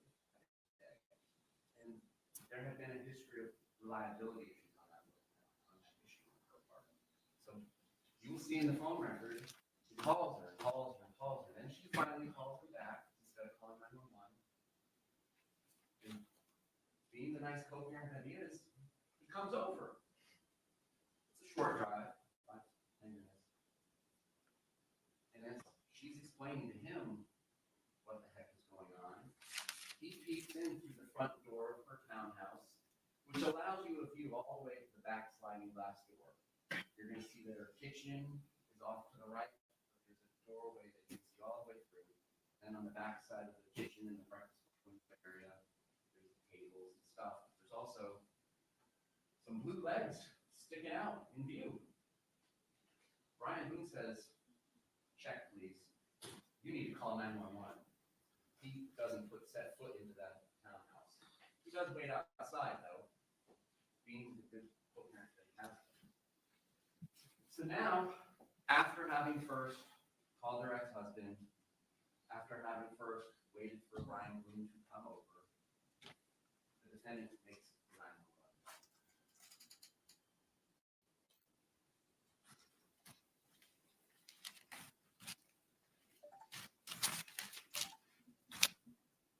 What you will not hear are tears. You will not hear sorrow. You will hear a certain level of concern. My boyfriend and I were playing last night. Put him in a suitcase, and we were playing hide and seek kind of thing. I fell asleep. Found him dead in the suitcase this morning. I don't know what happened. He had blood coming out of his mouth. Don't know if it was an aneurysm. Pulled him out of the suitcase, tried to give him CPR. He was in the suitcase, and I fell asleep. He's not awake. He's purple. He's not breathing. There's some instructions about how to do CPR given to her, asking about whether an AED is available to shock his heart. It's too late. He's cold, he's stiff, he's purple. We were playing hide and seek. We were playing hide and seek. This is horrible. This is horrific what happened. Like, what happened? We were playing hide and seek last night, and I fell asleep.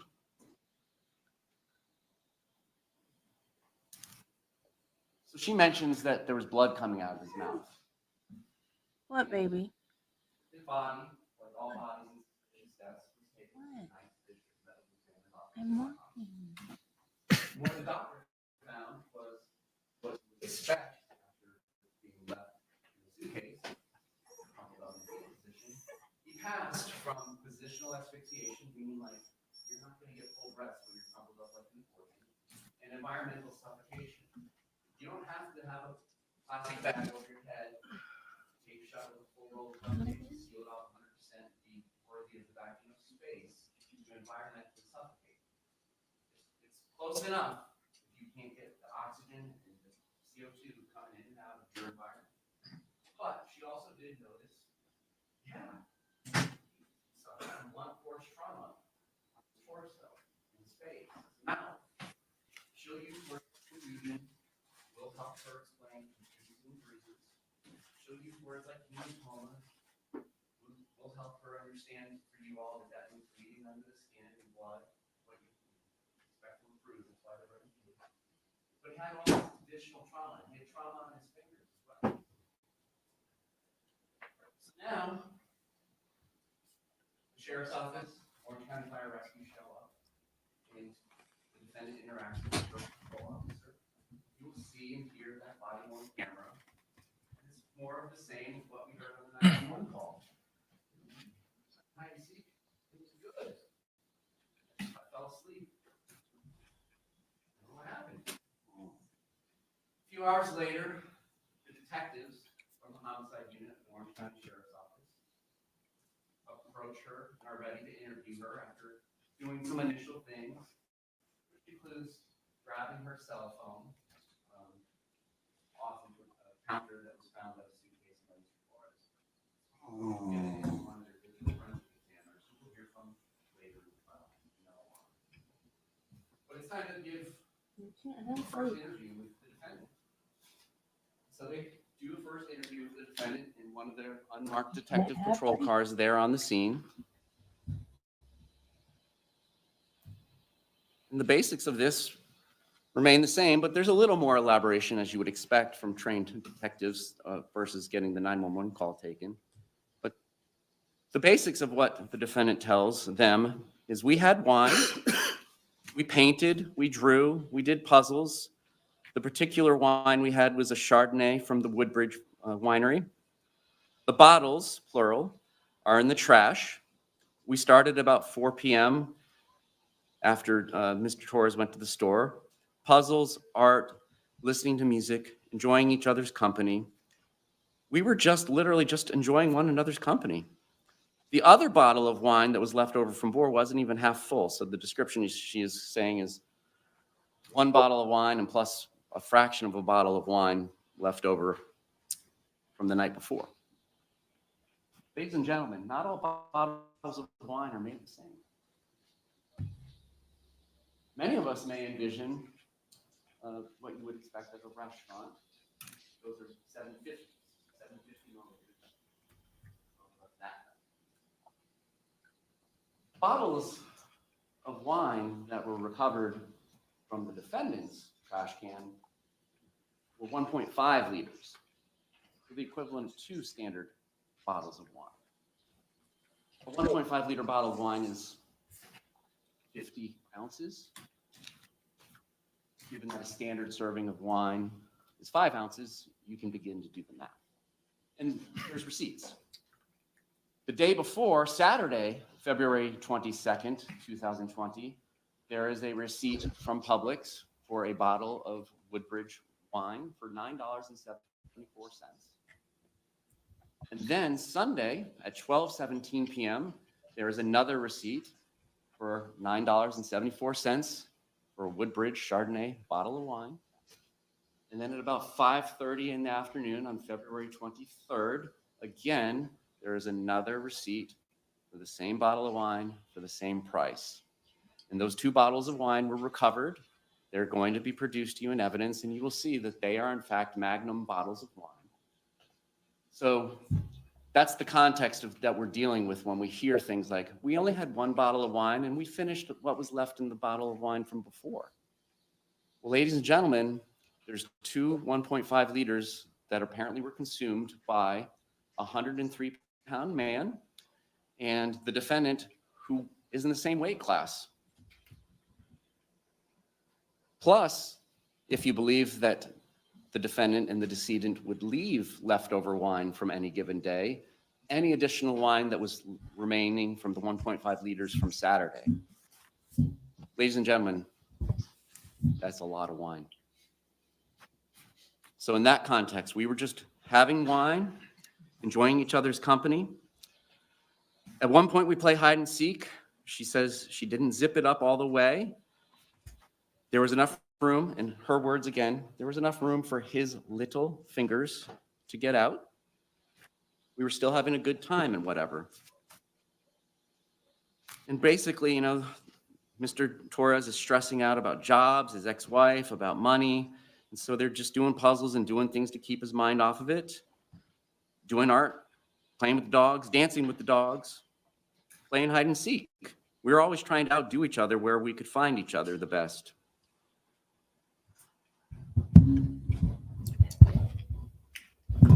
When they started playing hide and seek, she went up to the shower and then got tired of hanging out in the shower and came down, and that's when she found him playing around in the suitcase.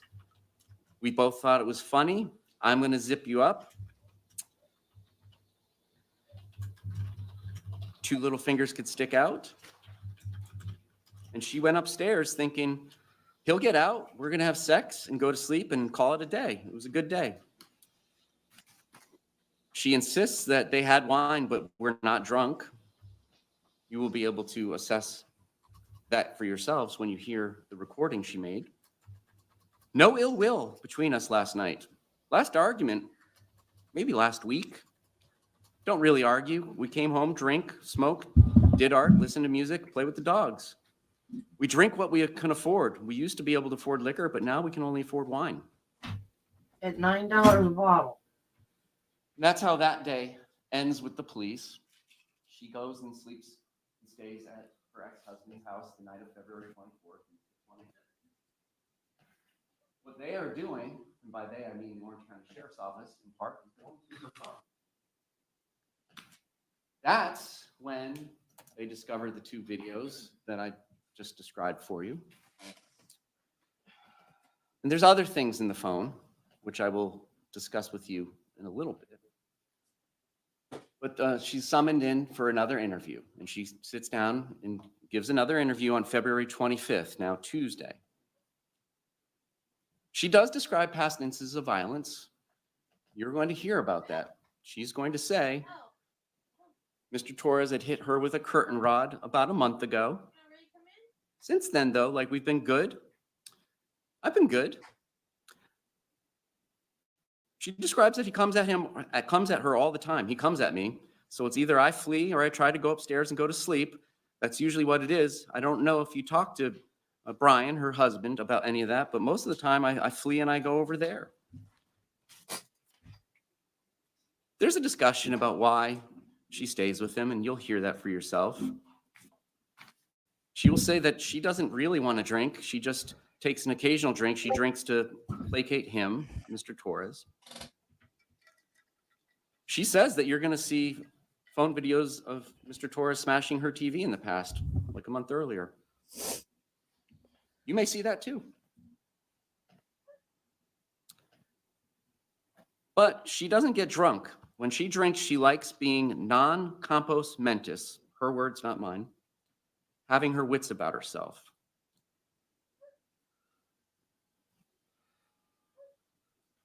Then she gets to the hide and seek again and describes that they've played it 3 times before,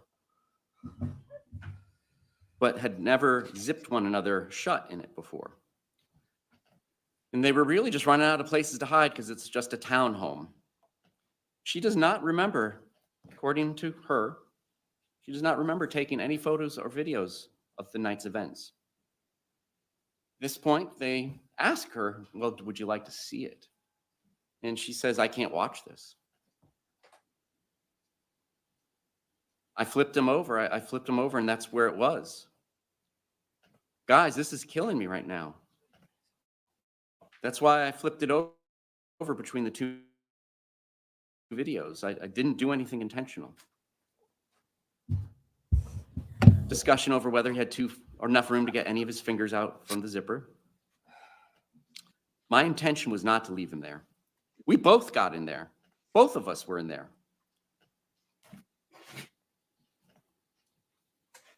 When she went upstairs, my plan was not to, quote, he'll be up here any minute. My plan wasn't to leave him in the suitcase.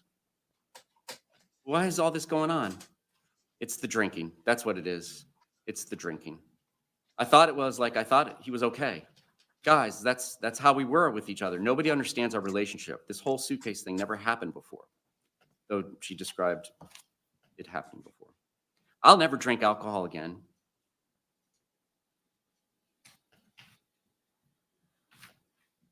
She insists that she has no injuries on her, and you don't have to take her word for it because they took photographs of her and there were no injuries on her.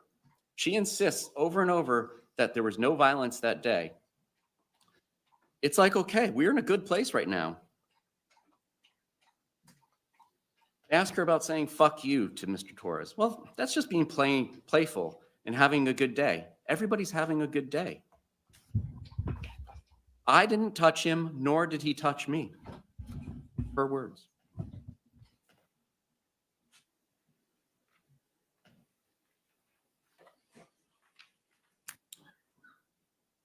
What else is found on her phone? There's a conversation between Mr. Torres's brother, and again, nobody knows who's using these phones at the time text messages are sent in these records that you're going to see.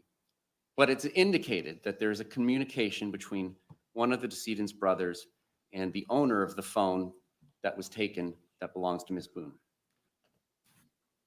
The text from the brother is, yo, my daughter told me what you did, Sarah. I don't want you around any of my daughters or nieces, nephews. And that's Christmas 2019, just under 2 months before this event. She replies, or the person using her device at this time, ugh, your quote unquote dad hit me in the face. The next text is, hide and seek, I shall.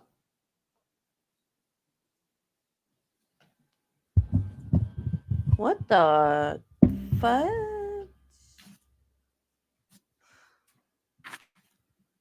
January 13th, there's another heated discussion.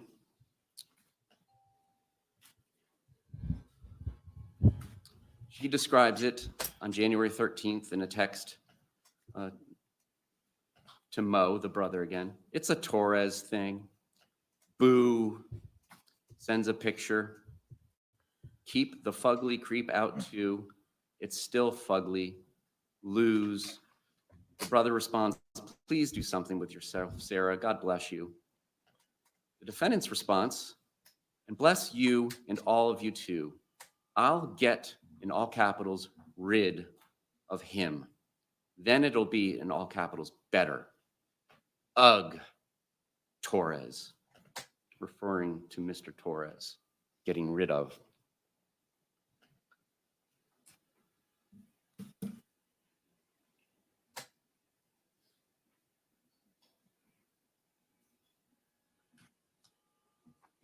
And that's the case. That's what the evidence is going to show.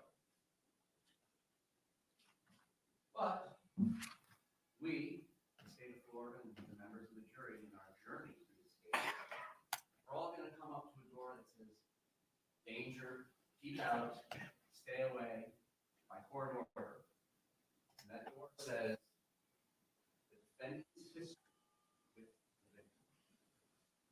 It is a door we shall not enter without permission and invitation.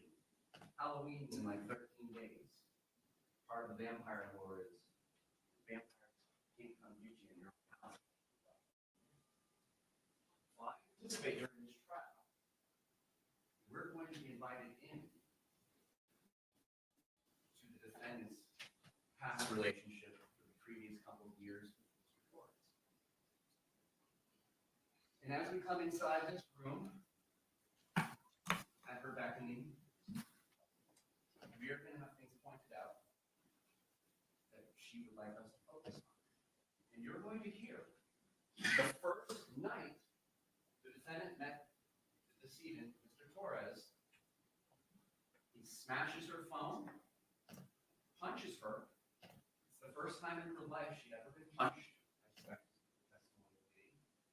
And he made her curl up in a fetal position on her own porch for 4 hours, and she was only able to escape this situation when he fell asleep.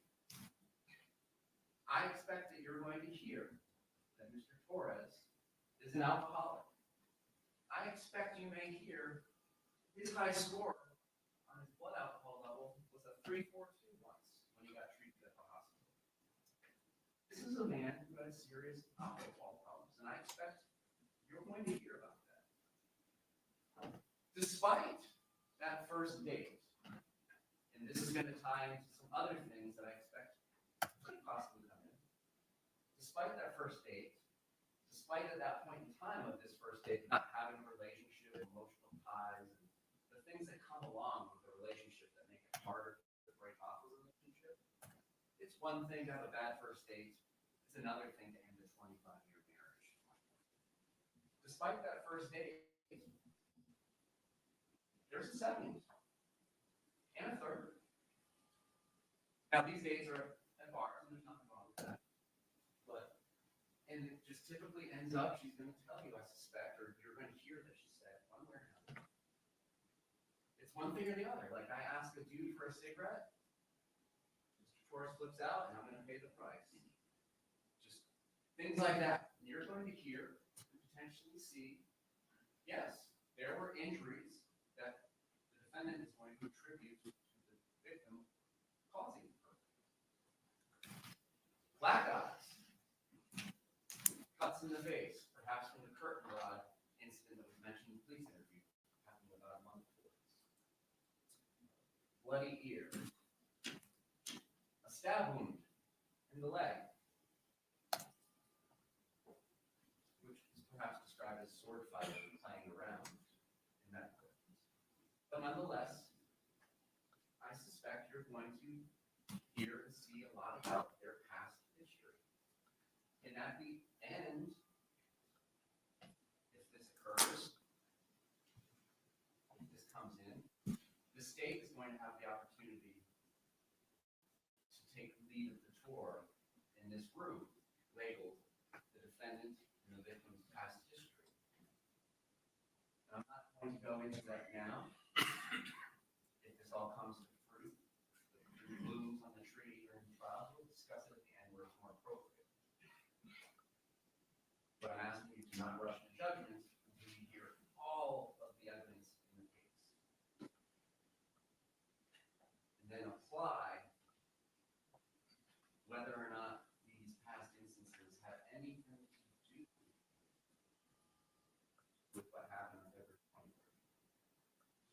Now, like a home inspector, there are experts to come in and kind of help walk everybody through this room labeled the defendant and the victim's past relationship. I suspect there's a chance we may hear from some experts, psychologists and psychiatrists, about battered spouse syndrome. The state is not challenging in any way that battered spouse syndrome exists.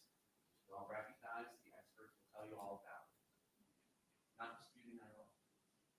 But there's some things that we would hope that you pay attention to during all the testimony, if there is any, about this subject matter. One is that it's not actually a recognized diagnosis in the Bible that they use in mental health called DSM-5-ER. Diagnostic Statistical Manual, version 5. And I think it's text revision, something like that. What it is, and what they describe it as, is kind of a component of post-traumatic stress disorder, PTSD. But because it's not actually in the book, it's like a recipe book. It's like our statute books for lawyers. You go into this book and say you have a particular disorder or diagnosis. It'll say, well, all of us agree that it needs these three elements, like elements of crime. Some of these elements have to be prevalent for a certain amount of time, so on and so forth. You imagine it's a cookbook. Gives you the recipe for a diagnosis. But because it's not in the cookbook, you may get some disagreement about what it means between the experts, because it's kind of like grandma's recipe handed down from generation to generation without being right. But what I expect you'll hear is, it's important for people who don't have experience in certain abusive relationships that are violent to understand the control that can be exerted over an intimate partner by the other one, isolation, psychological violence, emotional violence, physical violence, sexual violence, which I suspect will be described for you as well by the defendant, perpetrated on her by the decedent. You'll hear about all this. And what it ties into at the end of the day, after we've talked about this during jury selection, is if there is a self-defense instruction read to you, this is to help you understand what an objective and reasonable person in the circumstances would do. Because years ago, we've gotten better as a society, but years ago when this was first being researched, the question would be, well, why wouldn't you leave? In battered spouse syndrome, the testimony from these experts help explain that. Well, it's not that easy. You got to look at what's going on in the relationship, the isolation, control, so on and so forth. And that explains why you wouldn't leave. Well, now, but turning to the facts of our case, what you're going to decide the facts are is ordinary, objective, reasonable person in those circumstances taking the actions if you get a self-defense instruction. That's what it's used for. It's not used for explaining the subjective beliefs that one holds. What you will also hear about these things is, just like any other doctor or any expert, like a home inspector. If a home inspector's report was based solely on the person who's trying to sell the house, what they say about the house, great shape. I rewired the entire thing. Brand new JVC pipes. This sucker's good to go. I'm crazy. You're not going to take that home inspector's report unless they lift the hood, kick the tires, do all the things that the Fox on Carfax does. You want an expert to get reliable information. An expert's opinion is only as good as the information that he or she relies on. They will say, yeah, you gotta take into account the credibility of the person who's giving you the story. Even if it's the patient, the client that is saying all these things happen to her. You gotta find proper information. You gotta check reliability. Particularly in circumstances that we discussed in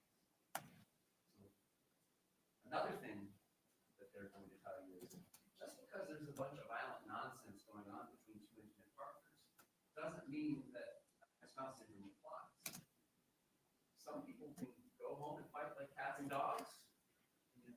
That's just their day, and they get over it. They live their life and find another day. Their cycle just spins like that. So just because you hear about those things, what the experts will tell you, doesn't mean that it necessarily applies. If this testimony comes in, I expect that Dr. Harper will say that it applies to the school. But we'll talk to her about what she relied upon to make that conclusion. We'll talk to her about some other things and take that journey together. But at the end of the day, after you hear all of the evidence in this case, particularly straight from the horse's mouth to the video, where you don't have to rely upon the credibility of anything other than your own two eyes and your own two ears, the state admits that you're going to return a guilty verdict for second-degree murder. What the evidence is going to show is that the defendant killed Mr. Torres because she decided he deserved it. Not because the evidence will show an objective, reasonable person in her circumstances needed. Thank you. Thank you, Mr. J. Any opening remarks by the defense? Judge, can we invoke the rule that has been? I've already advised the witnesses. Okay, the rule of sequestration will be invoked. Thank you.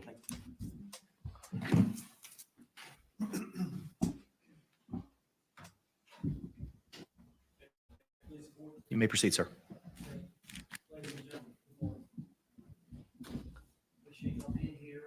I was introduced before. My name is James Owens. And I represent Sarah Boone. Where's your lapel mic, dude? Now, this is going to be several days. Day, Tuesday, we're not sure. But we're trying to make arrangements for witnesses to fly.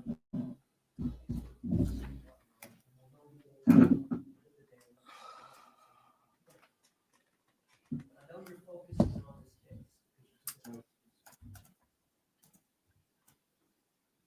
Ladies and gentlemen, there is no higher call than the right of way. No higher call than the right of way. And we're going to ask you again, the right to story. And find Sarah Boone not guilty. Because she was justified in the force that she used to defend herself. That force was reasonable under the circumstances that existed between Sarah Boone and George Torres. Sarah Boone and George Torres were down and out, as you can be.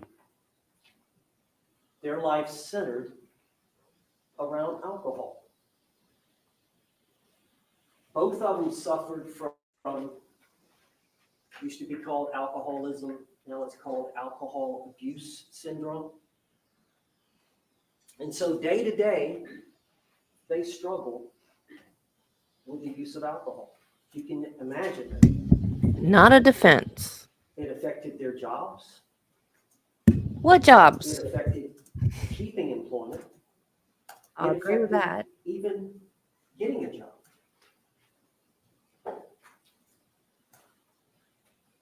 As codependent as you can be towards each other. And you're going to learn with all that was domestic violence. And that George Torres physically abused Sarah Boone. And she suffered from the effects, the psychological effects that one suffers from repeat violence from an intimate partner. They were together over 3 years, and there were several prior incidences of violence. We've got the photographs. There were incidences where police were called. who took photographs. So you're going to be able to see the evidence. And we believe the court will instruct you at the end when you're considering self-defense, which we call justifiable use of non-deadly force or justifiable use of deadly force, that you can consider the prior acts, the history of violence, the prior difficulties that the parties had.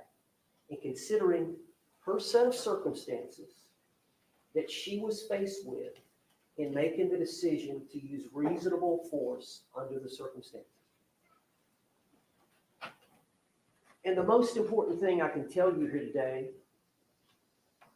is keep an open mind. There's two sides to every story. You're going to hear the state's side, them attempting to paint her a certain way, as they've done here today in opening statement. And then you're going to hear another side. And you're going to have to weigh that, all the evidence, the credibility of the witnesses, the photographs, the videotapes, and come to a conclusion.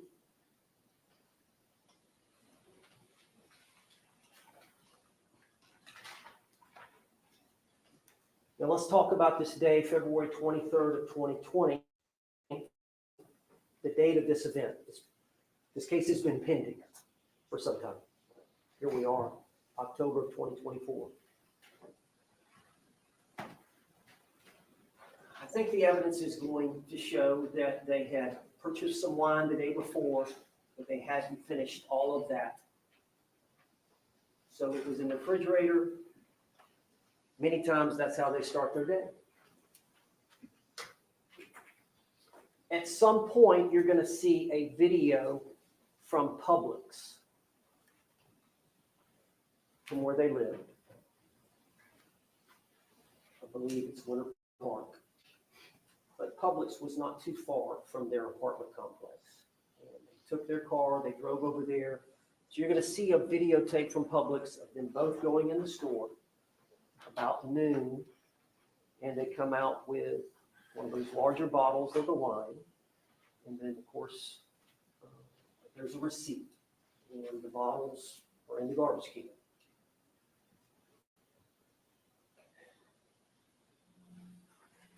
Of course, there obviously is an attraction between the two. And as everybody knows, couples can have great times where things click, everybody gets along, and then we can have episodes of disagreement. And how are those resolved? Really, that's what this is about. How are disagreements resolved? But George was very jealous of Sarah. And you're going to hear the testimony about that. And that he cannot, in certain situations, he can be very charming. But when his level of intoxication gets to a certain level, is when he gets sad, moody, and a lot of times eventually it involved forcible sex with Sarah Boone or actual physical violence against her.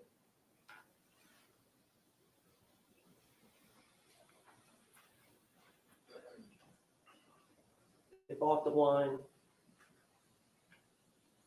It's a simple life. They don't have much money, but they both like art. They did that for a while. They both like puzzles. They did that for a while. Well, about 5 or so, the wine bottle was gone.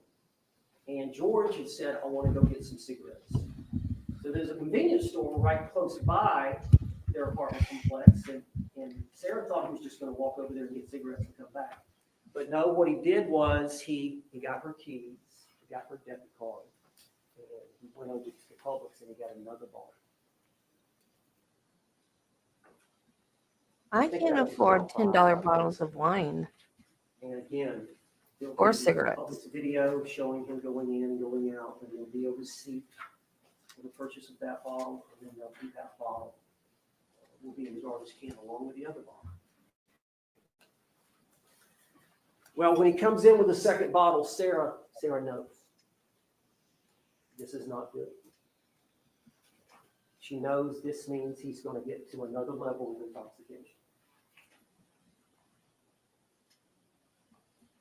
So Sarah's concerned. So she attempts to placate him, keep him busy, keep him in a good mood. They drink that bottle, or she drinks as well.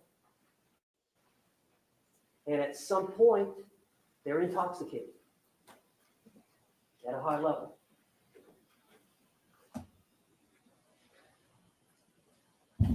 As some people do when they're drunk, they get silly. And they decide to play a game of hide and seek. She goes upstairs, their bedroom's upstairs, to the shower and waits for a period of time. And he doesn't come to her. At some point, she gets cold, she gets tired. She wants to go see, well, maybe we got it mixed up. Where is he? So she goes downstairs, and they had gotten a suitcase down a week or so ago. It's an old suitcase that they were going to donate to Helping Hands or Goodwill or somebody, and they were putting some items in there. And it's a broken down suitcase. It's a large suitcase. They both weigh about 100 pounds. And they don't eat good. Malnourished. to a Because large they're degree. drinking and smoking cigarettes all the time. I saw that as a nurse. The pull handle is broken off. And they've attached a little paper clip that's got the rubber around it. And that's how they move it back and forth. Well, Oh. she comes down I forgot about the that. steps. She sees him getting in and settling in the suitcase. So she walks over there and, they see each other. They smile and laugh, and she zips him up. And she zips him up, and they laugh for a while. And they carry on. She sits on the couch. And at some point, he says, I can't breathe. Now, his face is facing the zipper, and she's got 2 or 3 inches that she's opened it. And she doesn't know. They're intoxicated. She doesn't know whether he's just saying that to try to get her to get him out or what. But he's a captive audience. Physically, they're the same size, but he's much stronger than her. If they got in a fist fight, he would win 100 times out of 100. But she's got him now. He claims he can't get up. He has to sit and listen. It's a unique form of physical restraint. And so she lets him have it.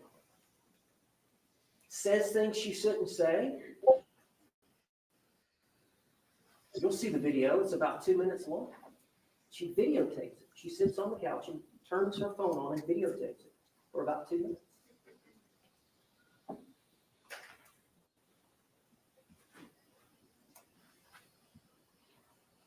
There's another video that's approximately 11 minutes later. The first video, the suitcase is flipped upside down. The zipper's on the bottom. 11 minutes later, Sarah has flipped it right side up. Again, open for him to get out. And it's only 22 seconds. And you hear George say, Sarah. And that's it. Now, the key to the case is that 11 minutes. And what happened during that 11 minutes. Okay? That is the key to this case. Sarah Boone will take the stand. She will explain what happened. She will explain why it happened.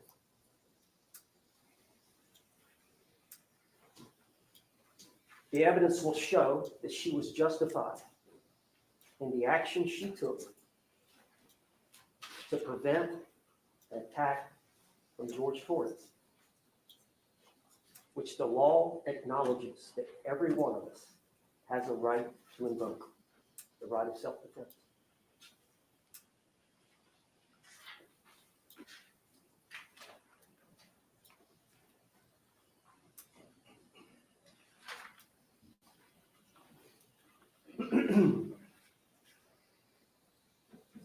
You're gonna hear from the medical examiner.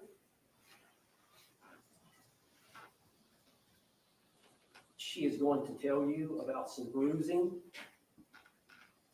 on Jorge Torres. Of course, he was in the suitcase a while, deceased, we believe. And that changes things a little bit, as the medical examiner will explain, but there's some bruising. Sarah's going to explain that to you, why that happened, what were the circumstances surrounding that, involving the bat. Her son comes and stays with him from time to time. He has his own room. He has several of his things there, and there's a bat downstairs. The same bat that Jorge Torres used, and there's a video where George is threatening Sarah. And he's swinging the bat at the TV about as hard as he can. And he does it about 6 or 7 times. You'll see it. Sarah's recording it. And it's during an argument. And he's trying to intimidate.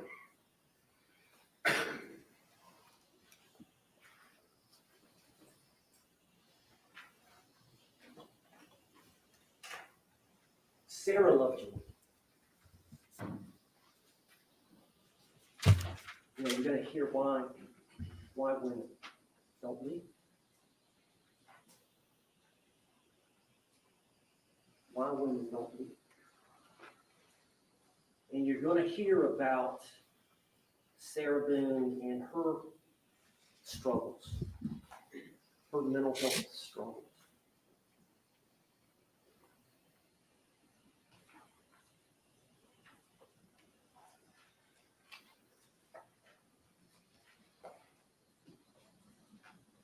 Sarah had no intent to kill him. The prosecutor mentioned she wanted him to die. Farthest from the truth. She loved the man. She hated the abuse. She couldn't leave him. She tried. She tried kicking him out 6 or 7 times. He kept coming back. She changed the locks. He kept coming back.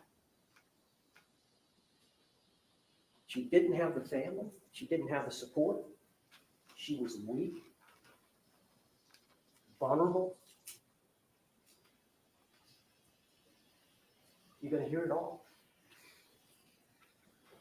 You've got to take that all into account to try to understand what happened and the circumstances surrounding this tumultuous relationship.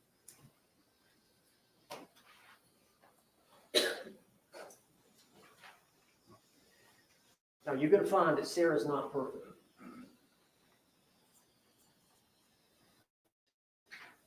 And,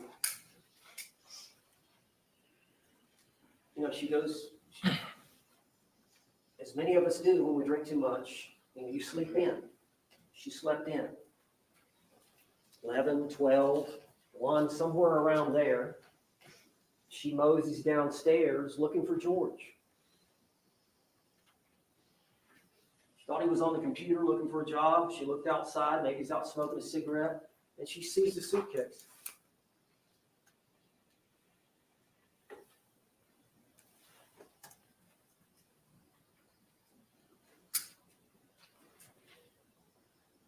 She unzips it. She gets him out. He's purple. She tries her best to do some CPR. She freaks out. The only family she's got is her ex-husband, really. She relies on him. As the prosecutor said, a lot of times she'll flee to her ex-husband's house, where her son is at, Lucas. It's the only thing she knows to do. She was kind of a sheltered daughter when she was younger. She's smart, but she's not worldly. She calls Brian. What do I do? He said, I'm coming over. Please come over. He's about 5 minutes away. And she calls him again within a couple of minutes. Yeah, I'm on the way. He gets there. He walks in the foyer and sees his legs. He said, call 911. She calls 911 within a minute or two. Detective Rodriguez arrives. They got the body cam now, so it's recorded. So you're going to hear Sarah talking.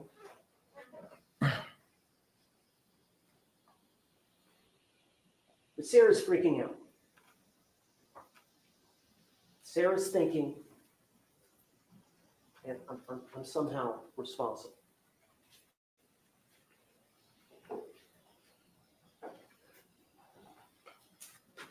Eventually, she gives a statement to law enforcement. She gives one for Detective or Deputy Rodriguez. Of course, she's not the homicide investigator. She's just responding. She's the first responder. And, they know what to do. They try to assess the situation. They start putting the tape out. And then they call for the homicide investigators to come, which takes a little time. So she gets a statement from Sarah. Eventually, the homicide detectives get a statement from Sarah and one of the unmarked squad cars. And it's recorded. They hear that. And then the next day, they take Sarah's phone.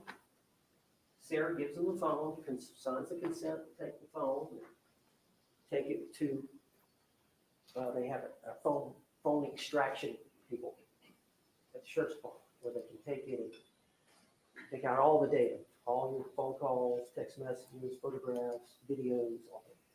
And they find these two videos. Sarah's not aware, she doesn't remember making the video. You can imagine. She gives them the phone. Well, she makes no attempts to do anything other than, here's the phone.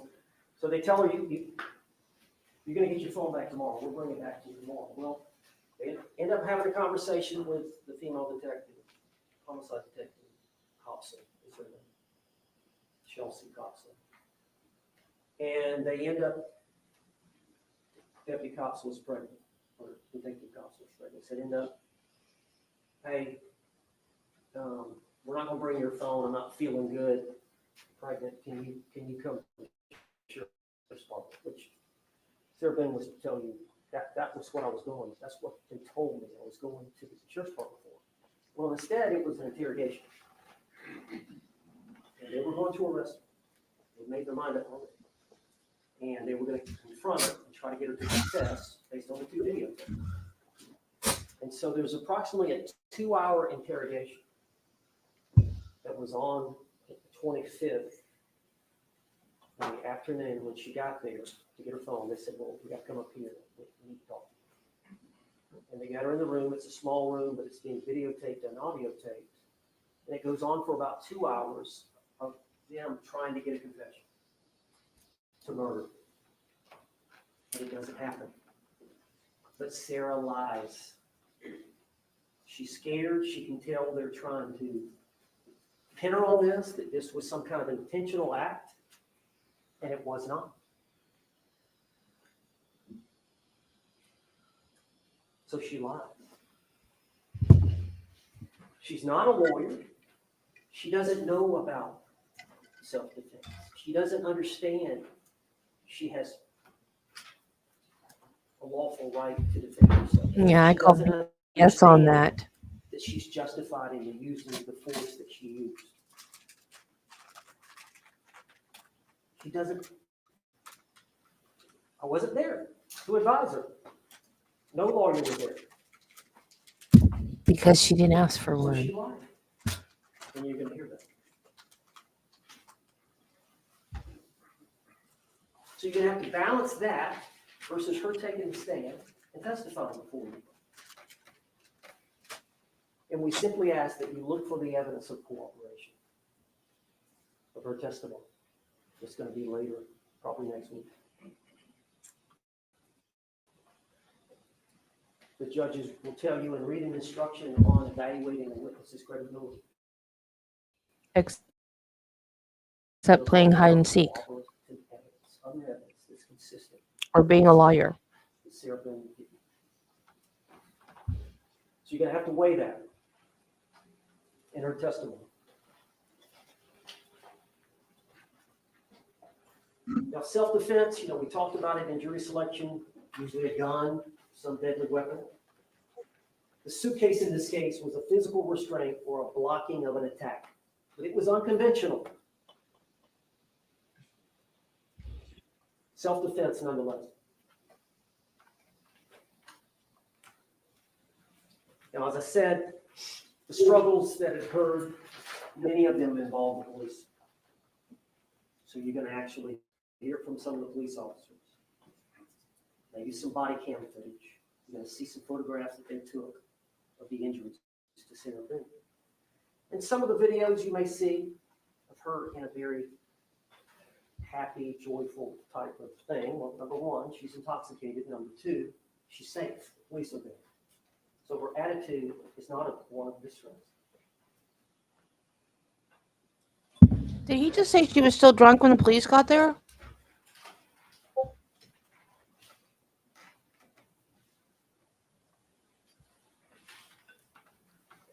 She wasn't so drunk. We're here today, it's full, packed courtroom. Judge Grant's here, but you're the most important people. Because you've got to decide this case honestly, fairly, and according to the law. And we talked about the two biggest principles from the Constitution that apply. In this case, and in every case in which a citizen like Sarah Boone is brought into a courtroom and accused of a crime. The first is, you as a juror must presume or believe that Sarah is innocent. And that belief stays with you throughout the entire trial. Because of that, she doesn't have to prove anything. That's why the state went first in jury selection. That's why the state went first today. That's why the state will go first putting on their case. They have the burden of proof, and it's the highest burden we recognize in any type of litigation in this country. Proof beyond and to the exclusion of every reasonable doubt. You are going to have doubts about this case. I don't. But the most important thing is not to rush to judgment, to keep an open mind and understand there's two sides to this case. There's their side and there's our side. And then there's the So truth. you can't form any fixed opinions early on. That's hard to do, as Mr. Henderson said in jury selection. That's extremely hard to do. Now you're going to hear some testimony. There's been mention of experts. Battered women's experiences affect her perception of imminent danger. Battered women's experiences affect her perception of imminent danger. Victims of repeat violence may fear death in a situation others would not.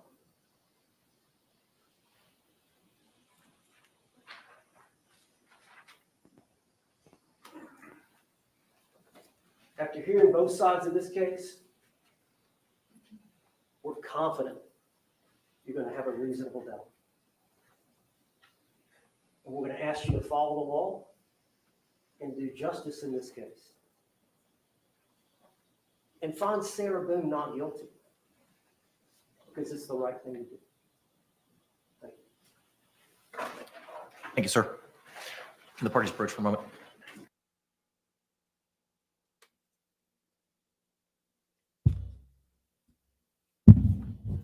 I did not have vampires on my bingo card for this trial.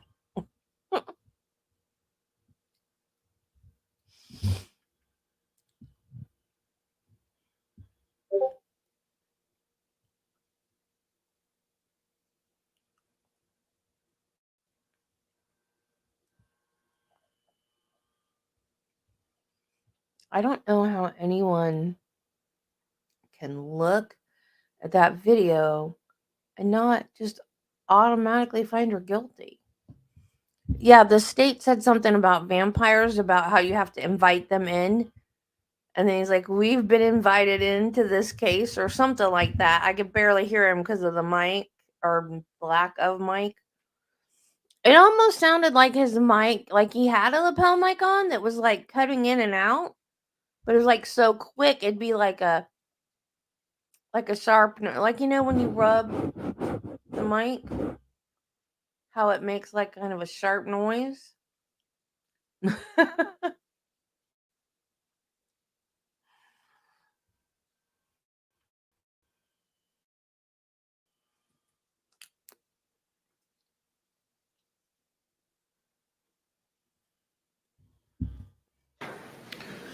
State, you may call your first witness.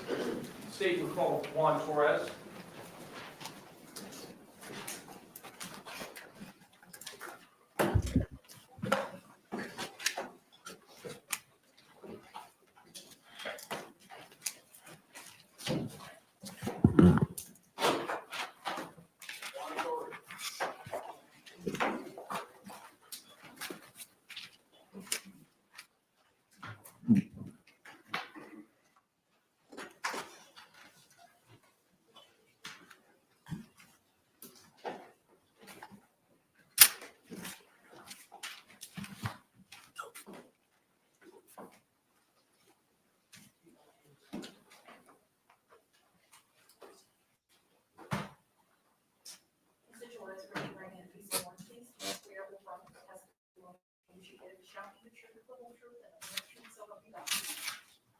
Sir, good morning. You could be seated. And once seated, if you'd state and spell your name for the record for us, please. Juan Torres, Juantorres. Thank you, sir. You may inquire, Mr. Cacciatore. Good morning, sir. Good morning. Can you tell us how it is that you know George Torres? He's my older brother. And how many siblings do you have?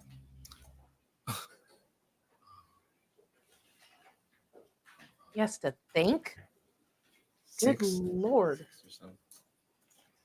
And how long has your family resided here in the Central Florida area? 20 plus years. And before residing in the Central Florida area, were you guys in Philadelphia, Pennsylvania? Yes, sir. In Massachusetts. Your brother, how often, your brother George, that is, how often would you talk with him? Often we talk, say, on a weekly basis. And how far away did you live from George?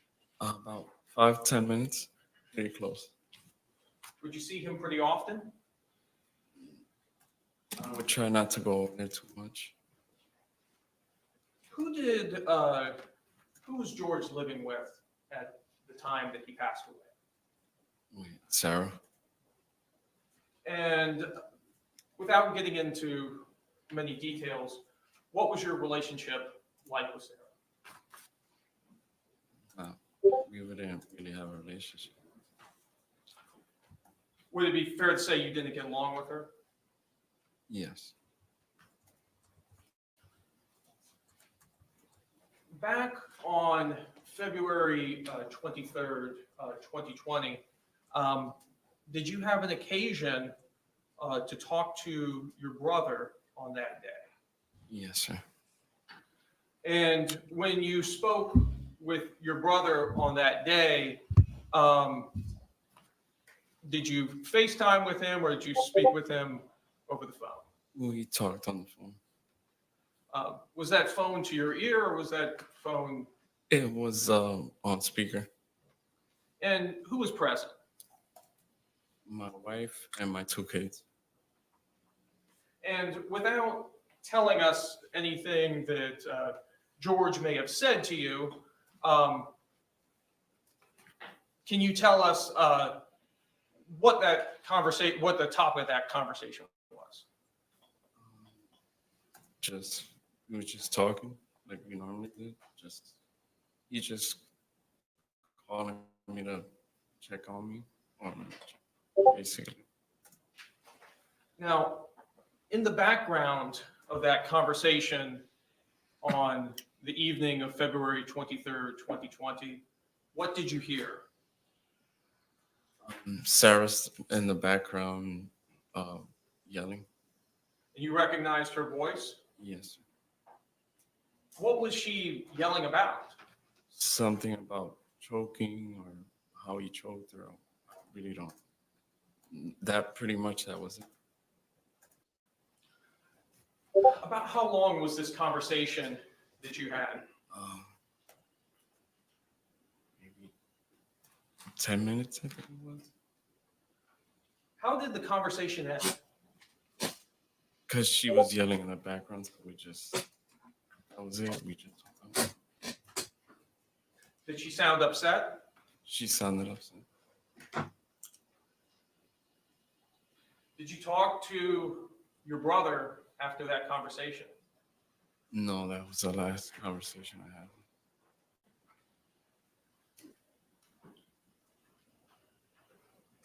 Have you ever spoken to Sarah since that conversation? No. I have no further questions. Any cross-examination?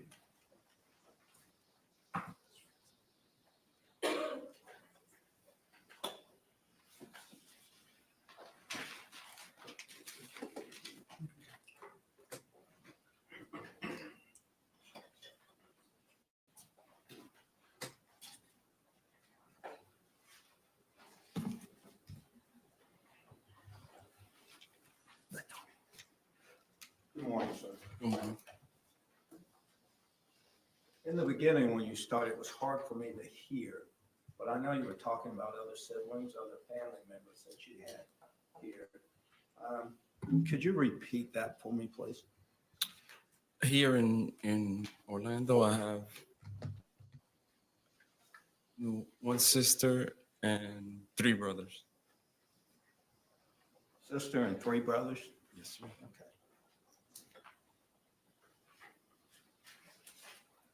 Now, did your brother Jorge Torres, did he ever stay with you at any time? No, Would he ever live with you or any of, I mean, not you, but any of your other siblings? no.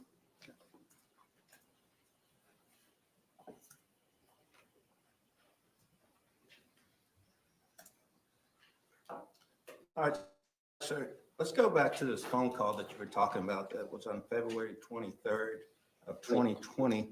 And that phone call was approximately 7:30. Is that correct? Yes, sir. And who called who? He called me. And then y'all were talking. Is that correct? Yes, sir. All right. And when he called you, did you notice anything about his speech or his voice? No, he was fine.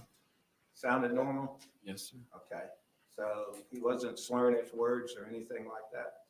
No. By the way he talked or what he talked to you about, could you tell at that time if he had been consuming alcohol? No, because I knew when he would drink. Okay. So in your opinion at that time, based on what you heard and what he was talking about, you do not believe he had been drinking alcohol?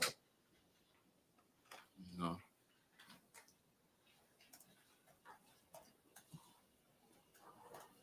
Now, you said you heard Sarah. Yes, sir. Is that correct? How did you know it was Sarah? I can tell her voice. You recognized her voice, so you could hear her. Is that correct? Yes. All right. And you've heard Sarah speak before that time. Is that correct? Yes. And you've heard her speak on the phone before that time. Is that correct? Yes. And you said that Sarah was yelling. Is that correct, sir? Yes. And she was yelling about, he's choking me. Or tell him about choking me. Yes. Okay. During that conversation, and you heard her say that, Did you ask your brother, what is she talking about? No, I did not.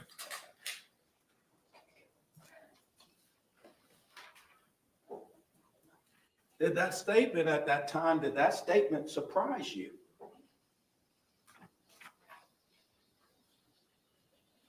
Not really.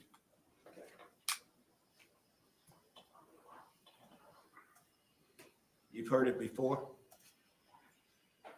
No.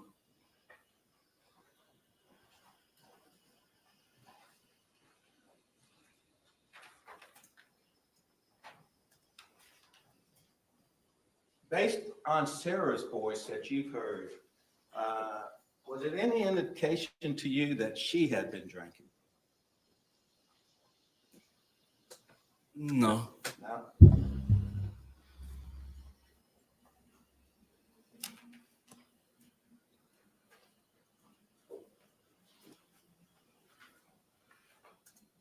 Sir, at some point, your brother said he had to go, is that correct? Yes, sir. And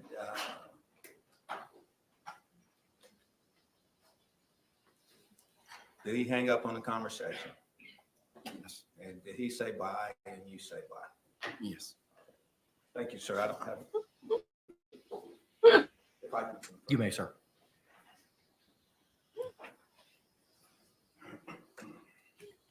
That would be awesome. That's exactly what needs to happen. That would be awesome. Sir, other than siblings, your mother and father, do they live in this area? Yes. Were there times that George would stay with them? Yes, sir.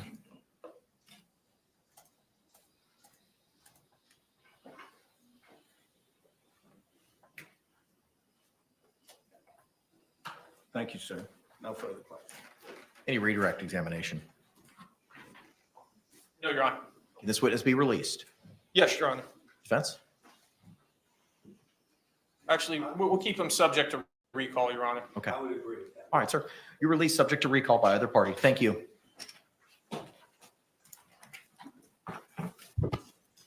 State would call Devin Jamro.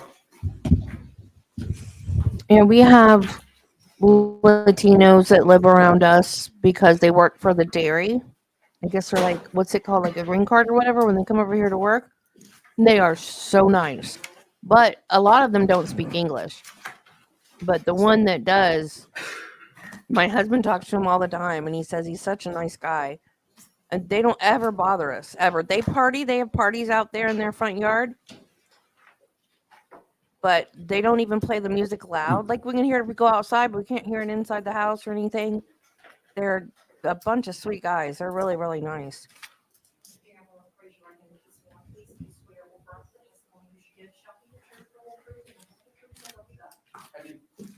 Sir, good morning. You could take a seat and please state and spell your name for the record. My name is Devin Jamro. That's DEVINJAMRO. Oh, that? Thank you. You may inquire, sir. Sir, who do you work for? I work for Public Supermarkets. And what is your position with public supermarkets? I am the assistant store manager. And at what location? Currently the Castleberry location. Were you at the location on Goldenrod and University Boulevard back in February of 2020? Yes, I was.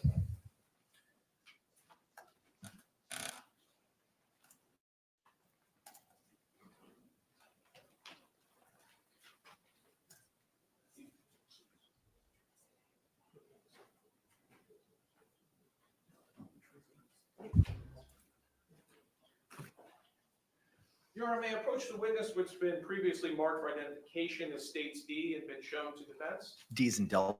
D is in Delta. Yes, you may.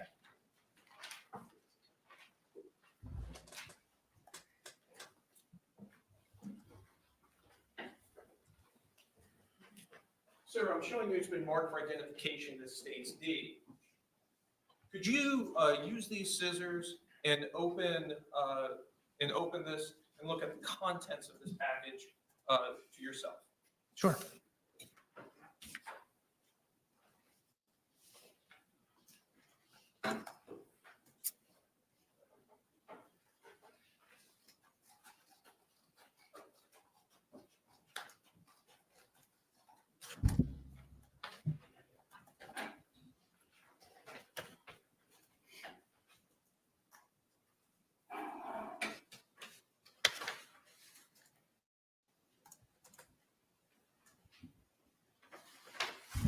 Yeah, they don't Sir, do you invite us, I recognize guess, those because only one of do, them speaks yes. English, but And tell I us, guess if we could what are talk to these them, they would.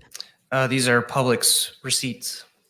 Are these receipts evidence of transactions at Publix? Are they made at or near the time of each transaction?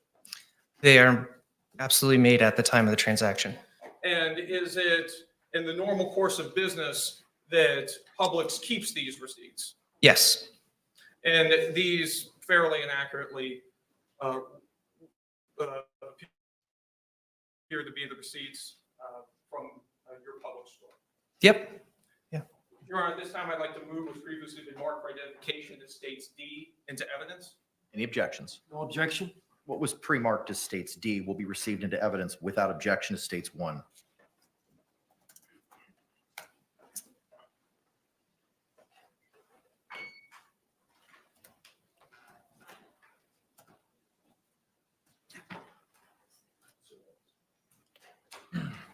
Your Honor, may I approach the witness who's been previously marked for identification as states J and shown to defense? You may.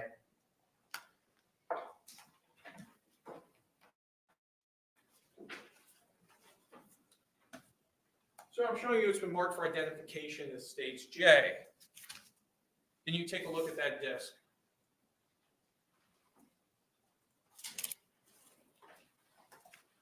yes, Do you see your initials on that disc? I do. Did you have an opportunity to look at that disc prior to coming to court this morning? I did, yes. And tell us, what is that disc? This is CCTV footage burned from the camera system at the location. And at Publix, is it the regular practice of Publix to utilize surveillance cameras? Yes, And in the normal course of business, are the videos from those surveillance cameras kept? yes, And are these the cameras taken from February 23rd, 2020?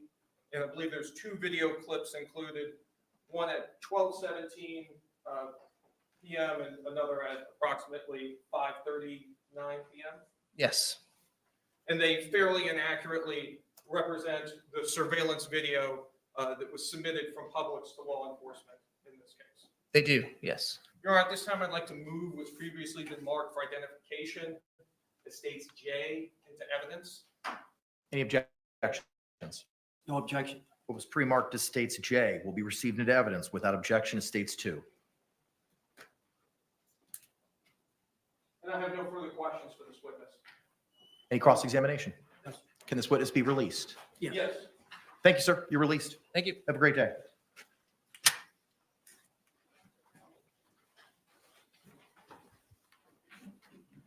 State, you may call your next witness. State would call Joan Williams.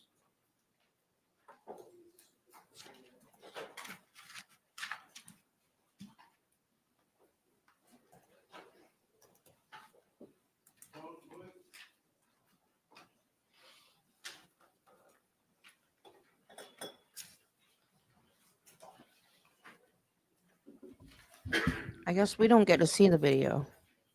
Just maybe the jury gets to see it when they deliberate.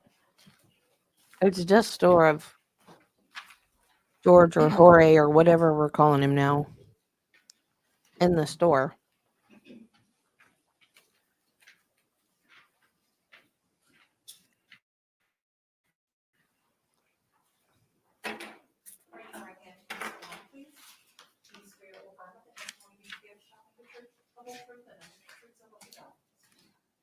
Ma'am, good morning. Could you state and spell your name for the record for us? Okay, Joan, Joan, Williams, Williams. Thank you, ma'am. Counselor, you may inquire. Good morning, ma'am. Good morning.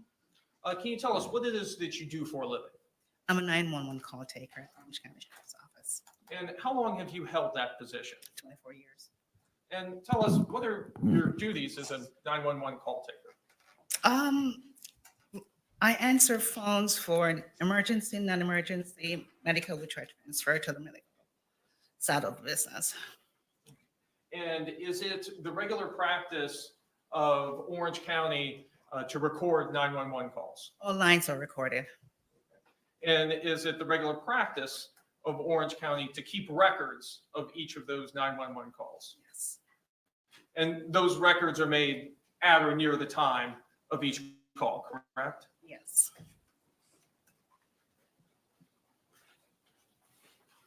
Your Honor, may I approach the witness who's been previously marked for identification as states L and been shown to defense? You may. Ma'am, I'm showing you what's been previously marked for identification as states L. Do you recognize this disc? Yes. My initials. Did you have an opportunity to review this disc prior to coming to court this morning? Yes. And those are your initials on the disc? Yes. And does this disc, does it fairly and accurately represent the 911 call that you took in this case on February 24th, 2020 at 12:59 hours? Yes. Your Honor, at this time, I'd like to move what's previously been marked for identification as states L into evidence. Any objections? No objection. It was pre-marked as states L will be received with no objection as states 3. Your Honor, I have no further questions. Any cross-examination? No, sir. Can this witness be released? Yes, Your Honor. Thank you, ma'am. Can the parties approach momentarily?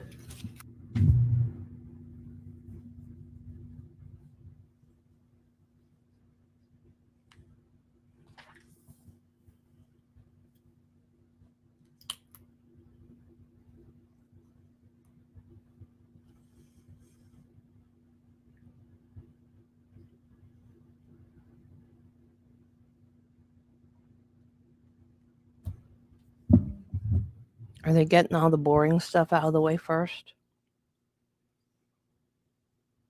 I am underwhelmed so far. So far? Underwhelmed so far.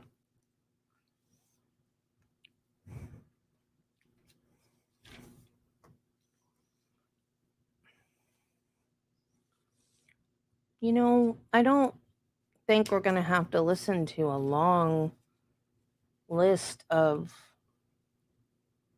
like, forensic scientists and stuff in this case.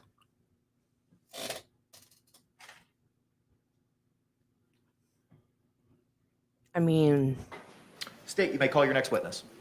we know it was him in the suitcase, and we know she's the one that put him in there, so, you know what I mean?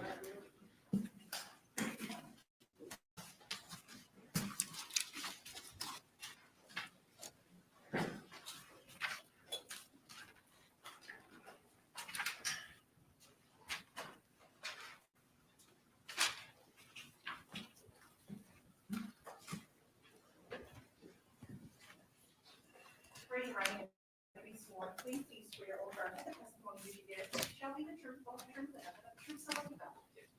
Sir, you may be seated. After you're seated, if you can state and spell your name for the record for us. Vincent Battaglia, Vincent Battaglia. Thank you. Sir, you may inquire. Good morning, sir. Morning. Can you tell us what it is you do for a living? Right now I work for an auto parts company, And where do you live? New Jersey. Back on February of 2020, where were you living at that time? I was living at the Tealwood Apartments in Winter Park, Florida. And what were you doing at that time when you were living at Tealwood? I was enrolled in Full Sail University. I was in school. When you were living at Tealwood, did you have any roommates? Yeah, I had one roommate, Brandon. Yeah, that was it. Him. That's Brandon Motes. Yes. Did you have neighbors? Yeah. Were you neighbors with with Sarah Boone and George Torres. Yes. And approximately how long were you neighbors with them? About a year, a little over a year. I moved there in January 2019. And during the course of that year that you were neighbors with them, did you have occasion to interact with them at times? Yeah. In fact, did you ever go over to their home? Yeah. Like a couple times. Yeah. And I believe you tuned a guitar for a child there at the house? Yeah. This Tealwood apartment complex, how would you describe the walls that separated your units? Thin, like very thin walls. And with those walls being so thin, would you ever have occasion to hear arguing and yelling coming from Sarah Boone and George Torres's apartment? Yeah. How often would you hear this? Almost daily. Did Sarah Boone ever approach you about the things that you heard coming from their apartment? Yes. And where were you when she approached you? I was smoking a cigarette on my back patio.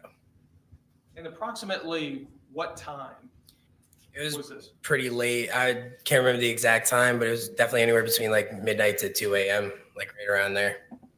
And do you remember how much before the date when the police called that this occurred?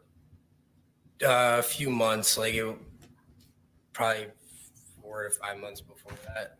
So 4 or 5 months before February Of 2020. Yeah. And when she approached you on this late evening / early morning on that day, what did she tell you?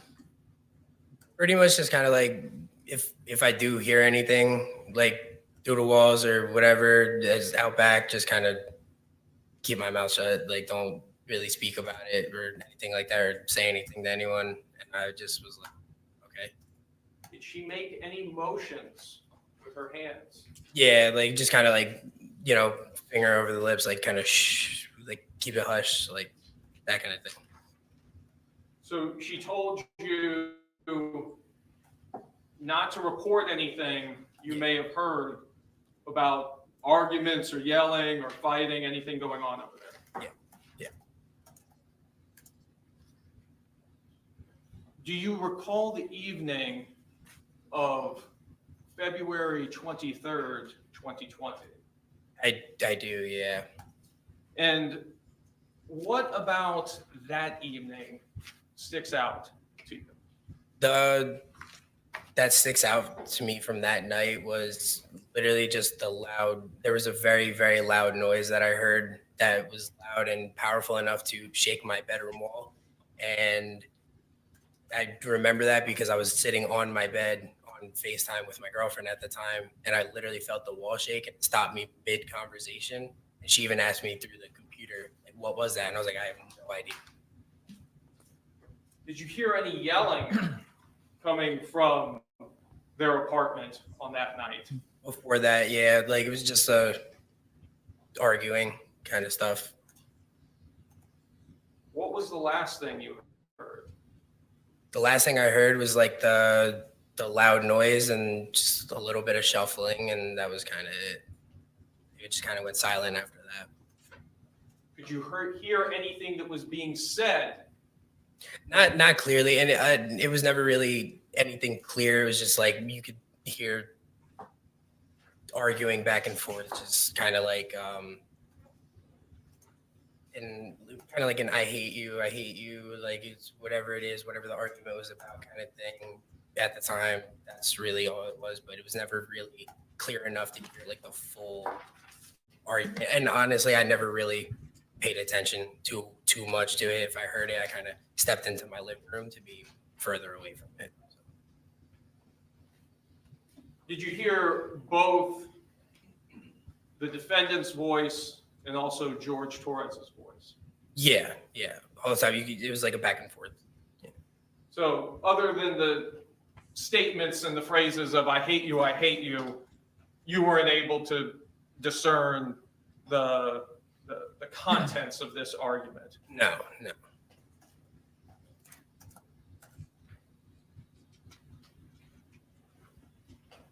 What was the last sound you heard?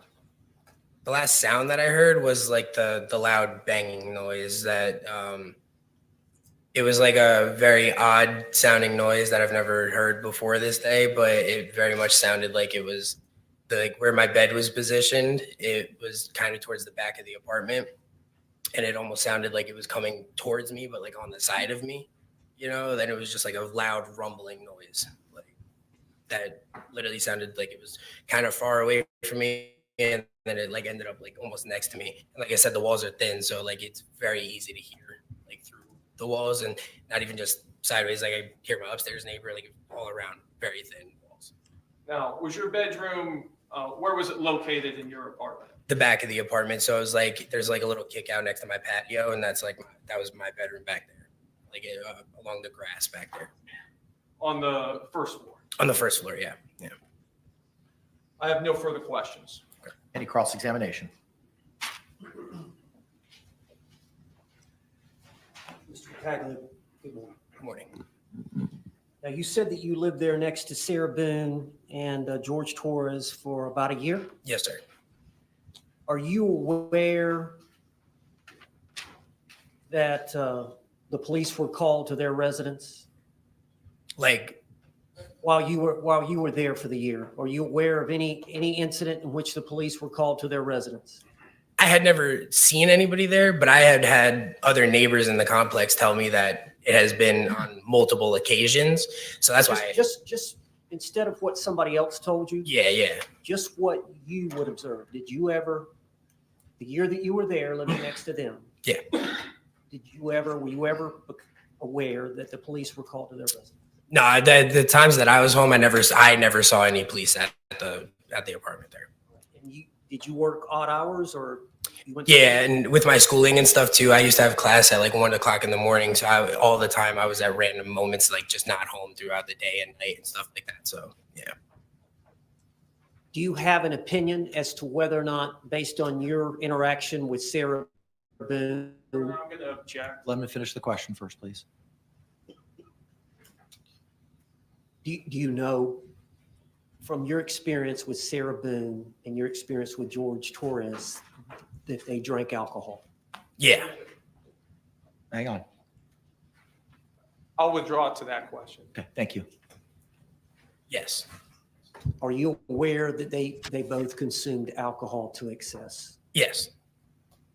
Thank you. Hold on. Yes, sir, of course.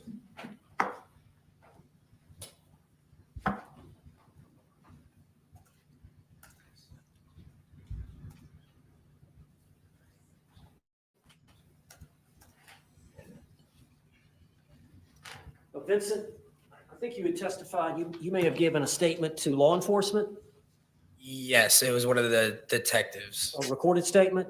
Yes, I can't remember his name, but yes. Okay, and I think it was on February 23rd of 2020.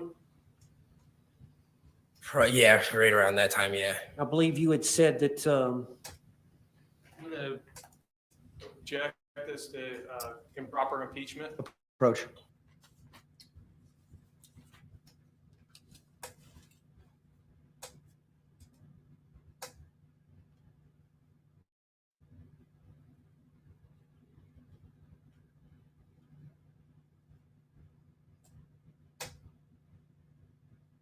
Objection's overruled for now.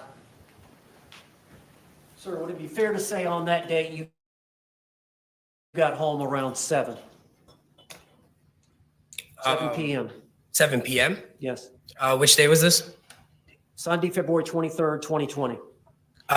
No, that day I actually got home from work probably around 1 or 2 o'clock or so. In the morning? No, in the afternoon, because I went to work that morning at around 5 a.m. And you said that you heard the normal yelling and arguing at about that time when you got home? No, well, yeah, it was around that time, but it was really around like 10 o'clock, 10:30 is when like the arguing I could very hear clearly. It was like around 10:30 at night. Okay, thank you.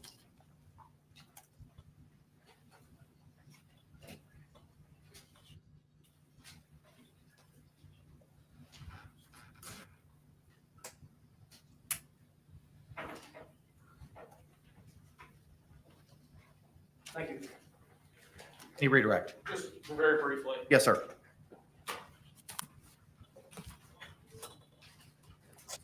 So on cross-examination, you were asked about the arguing you heard, and I believe around 30. Yeah. Approximately what time was it that you heard this loud crashing thump sound that you described? Little after that. Overruled. It was a little after that arguing and stuff. It was probably around 11:15, probably 30, 45 minutes after like the arguing I could hear started. No other questions? Can this witness be released? Yes, John. Not subject to recall. We would like him subject to recall. You've got his number. Okay. Your Honor, may we approach? Yes.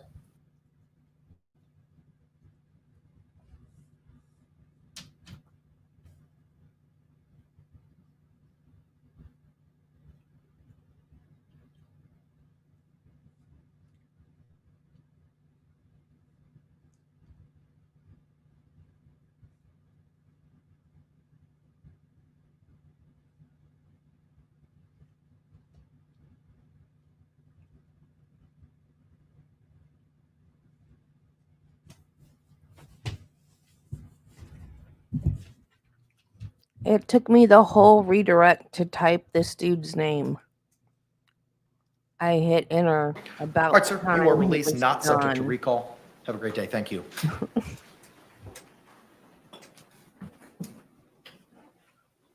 state would call Brandon Moats.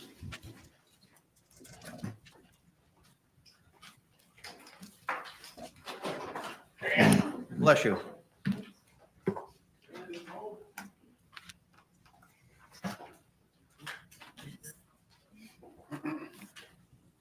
I don't know if I spelled his name right. But...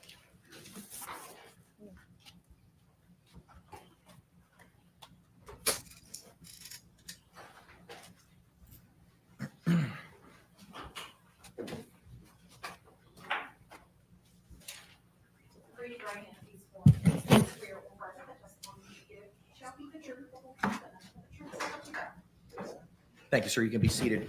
State and spell your name for the record for us. Yeah, my name is Brandon Moats, BRANDON Thank you. Mr. Cacciatore, you may inquire. Good afternoon, sir. Good afternoon. Can you tell us how it is that you knew Sarah Boone? I moved into the apartment next door to her when I was in college. And so when was that you were in college? I would have moved down here in 2019 and would have been there until like 2021, 2022. So she was your neighbor at Tealwood Apartments, is that correct? Yeah, it would have been Tealwood back then, yeah. And did you have any roommates back then? Yes, I was rooming with Vincent Battaglia. And during that time, what were you doing? Yeah, Like, as far as work and school? And I was just going to school. During the time of this, yeah, I would have just been going to school. I don't think I would have had my job yet. I was just a student. Did you have much interaction with the defendant or with Jorge Torres in this case? Honestly, I avoided them as much as possible usually. Ooh. The apartment where you lived, tell us, how would you describe the walls that separated your So units? yeah, I remember that my bedroom was like the front facing bedroom, and our walls shared a wall with where their staircase was. So like the way the apartments were laid out, we had a 1-story apartment, they had a 2-story apartment. So they had a staircase running right next to the walls next to like our bedrooms.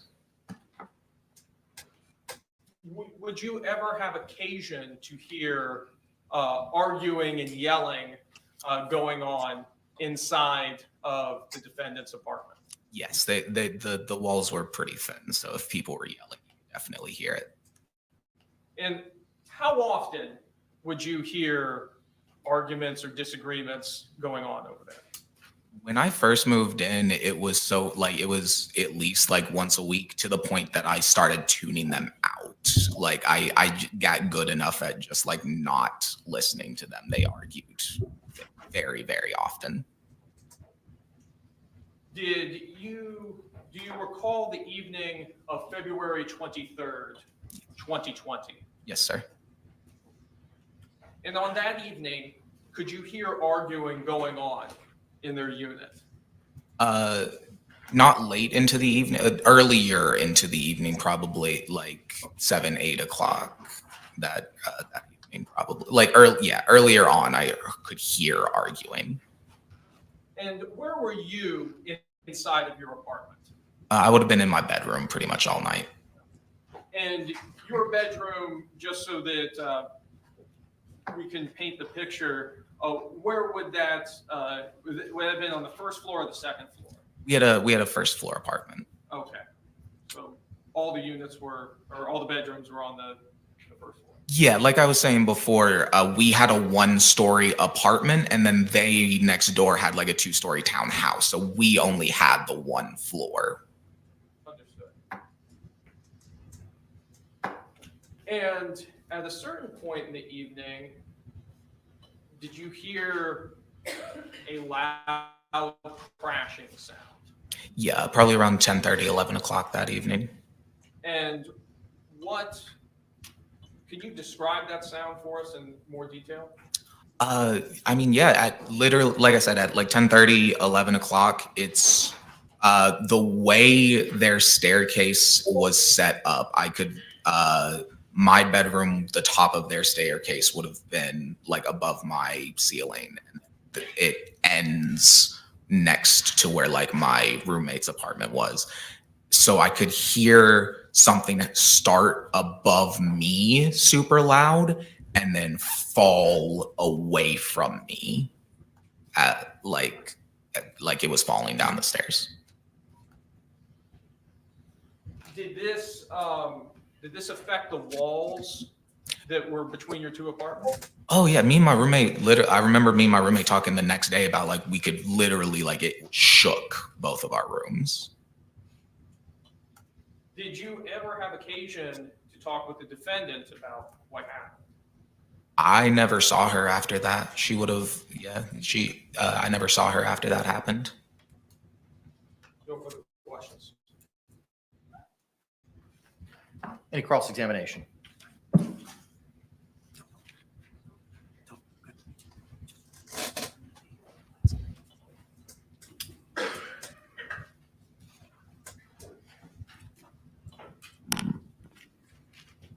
Good afternoon, sir. Good afternoon. Sir, you were asked by the state if you had any interactions with Sarah Boone or Jorge Torres. Is that correct? Yes, sir. And I think you said you tried to avoid them. Yeah, I don't like drunk people, and they were drunk a lot, so I did not interact with them. Okay. Do you remember this interaction with Sarah Boone in 2009 when you woke up and witnessed Sarah sleep? I would have been 9 years old in 2009. Sorry, 2019. Good catch. In 2019, when you woke up and witnessed Sarah sleeping on the concrete patio. Oh, this may have been a slight misconception in how I said this. I never woke up and saw her sitting on the patio myself. That I would have seen her on the patio eventually, but it's not like I woke up and went back and saw her on the patio. This was my roommate relaying the story that she had fallen asleep on the back patio, and then I like saw her. So you did not witness that yourself, or did you see her? I saw her asleep on the back patio. I was just clearing up the sequence of events there. Okay, thank you. Another time, do you recall our interaction with Miss Boone when you were coming home from school and she was trying to talk to you and she seemed paranoid and rambling? And Yeah, I had gotten locked out of my apartment, so I was waiting on the steps to. I was like waiting on the steps outside of my apartment for my roommate to get home. So she came up and started talking to me. I don't really remember too many like details of what she was saying, but because I didn't want to talk to her, but yeah. okay. Do you remember saying that you believe Sarah was avoiding going into her apartment? That's definitely the vibe. I don't remember what she was saying, but like the vibe she was giving off was that she didn't want to go home.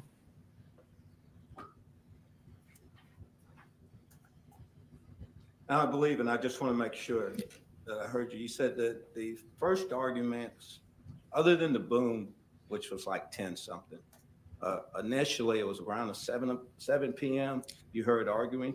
It would have, yeah, because it would have been. I remember that day I got home from class around 5, because I got out of class around 4:30 usually and walked home, so I would have gotten home around 5:30, and it would have been after because I came home, I made myself lunch and I took a shower, and then I heard all of their arguing, so it would have been about an hour and a half, 2 hours after I got home, so around 7 to 8 o'clock. And during that time, when you say arguing, was it back and forth? I honestly, I wouldn't really be able to say if it was back and forth. I don't know I wouldn't remember too vividly if it was back and forth. Or if it was Let me just ask you this: Did yeah. you hear a male voice? Yes, I heard a male voice. Did you hear a female voice? Yes. Okay, were they both loud? Yes.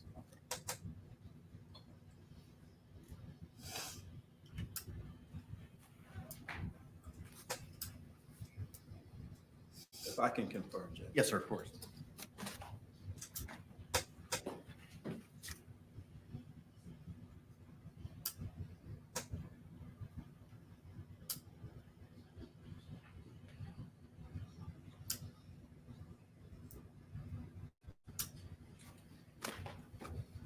Thank you, sir. I have no further questions.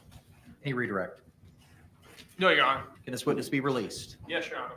Subject to recall, Judge. All right. All right, sir, you're released subject to recall. Thank you.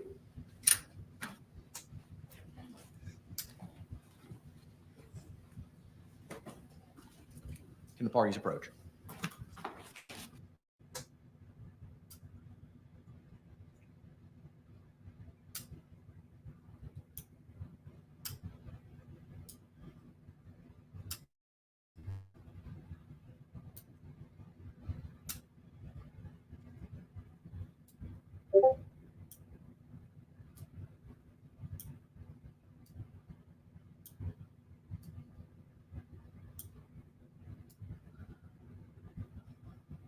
Why are we approaching? The judge is calling for more sidebars than the attorney is today. What is happening?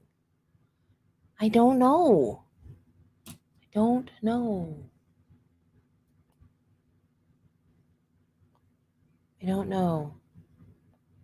Starting to get on my nerves. I hope he doesn't do this through the whole trial.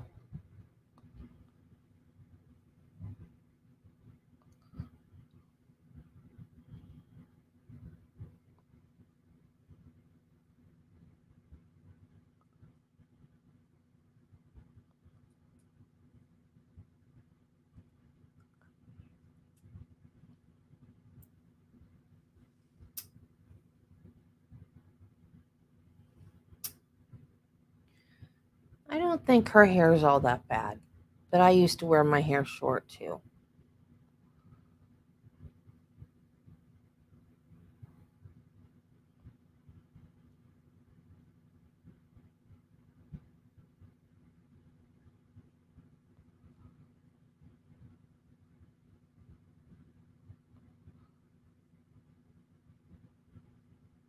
I used to hate it. As soon as it got to where I could feel it, like touching my neck, it had to go. I couldn't stand it. I like it now. One day I felt it on my neck and I was like, ooh, I like that. After years of every time it got on my neck, it was like as soon as I started having to do this to get it off my neck, I was like, we're cutting it. Cutting it. It's gone. I got to get rid of it. It's driving me crazy.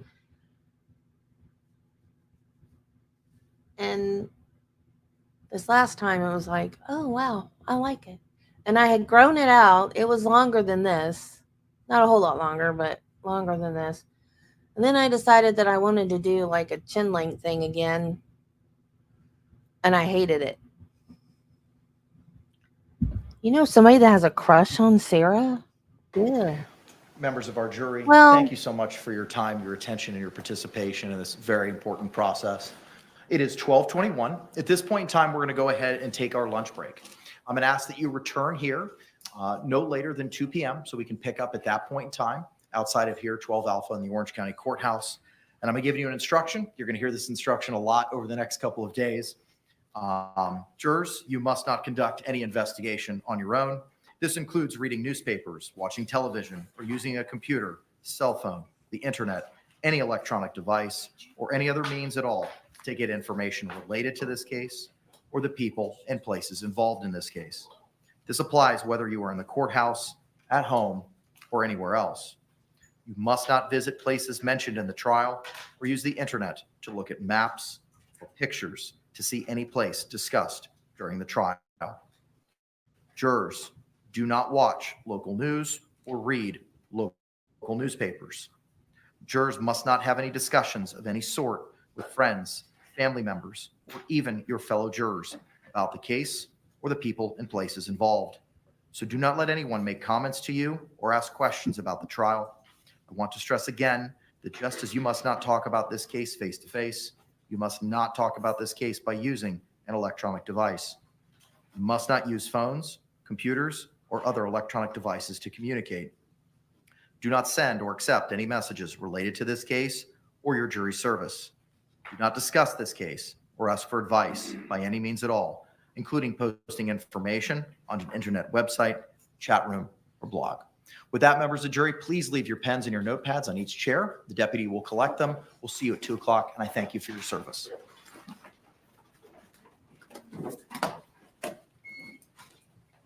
I don't think there's going to be anything else because they just approached, but let's hang on a minute.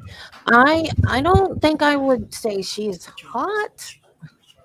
I think with a different hairstyle and some makeup, some flattering clothes, she could be pretty. But I think hot is a stretch. Yeah, when I look back at I look good in short or long hair, but when I look back at my pictures with short hair, I do look better with long hair. State, anything we need to address? Not from the state. Defense? All right, Ms. Boone, I just got a couple of inquiries of you, ma'am. Oh, before release. Are you satisfied with your attorneys so far throughout this trial? Yeah. And are you on board with the strategy that they've employed so far in this trial? All right, thank you very much. We'll be in recess till 2 o'clock. Court's off the record. I've never heard a judge ask a defendant that before. Is he doing that because of her? Or does he always do that? Like, that's weird. And what is he going to do if she says no?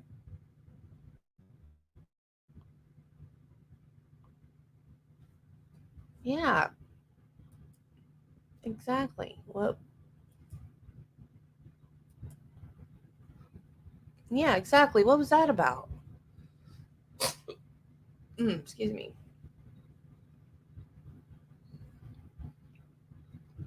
What is he going to do if she says no? That's crazy. Okay, guys.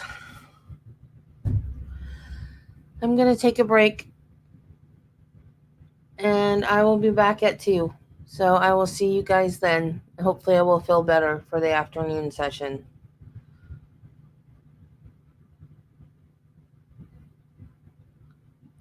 Oh, yeah. That's a good point.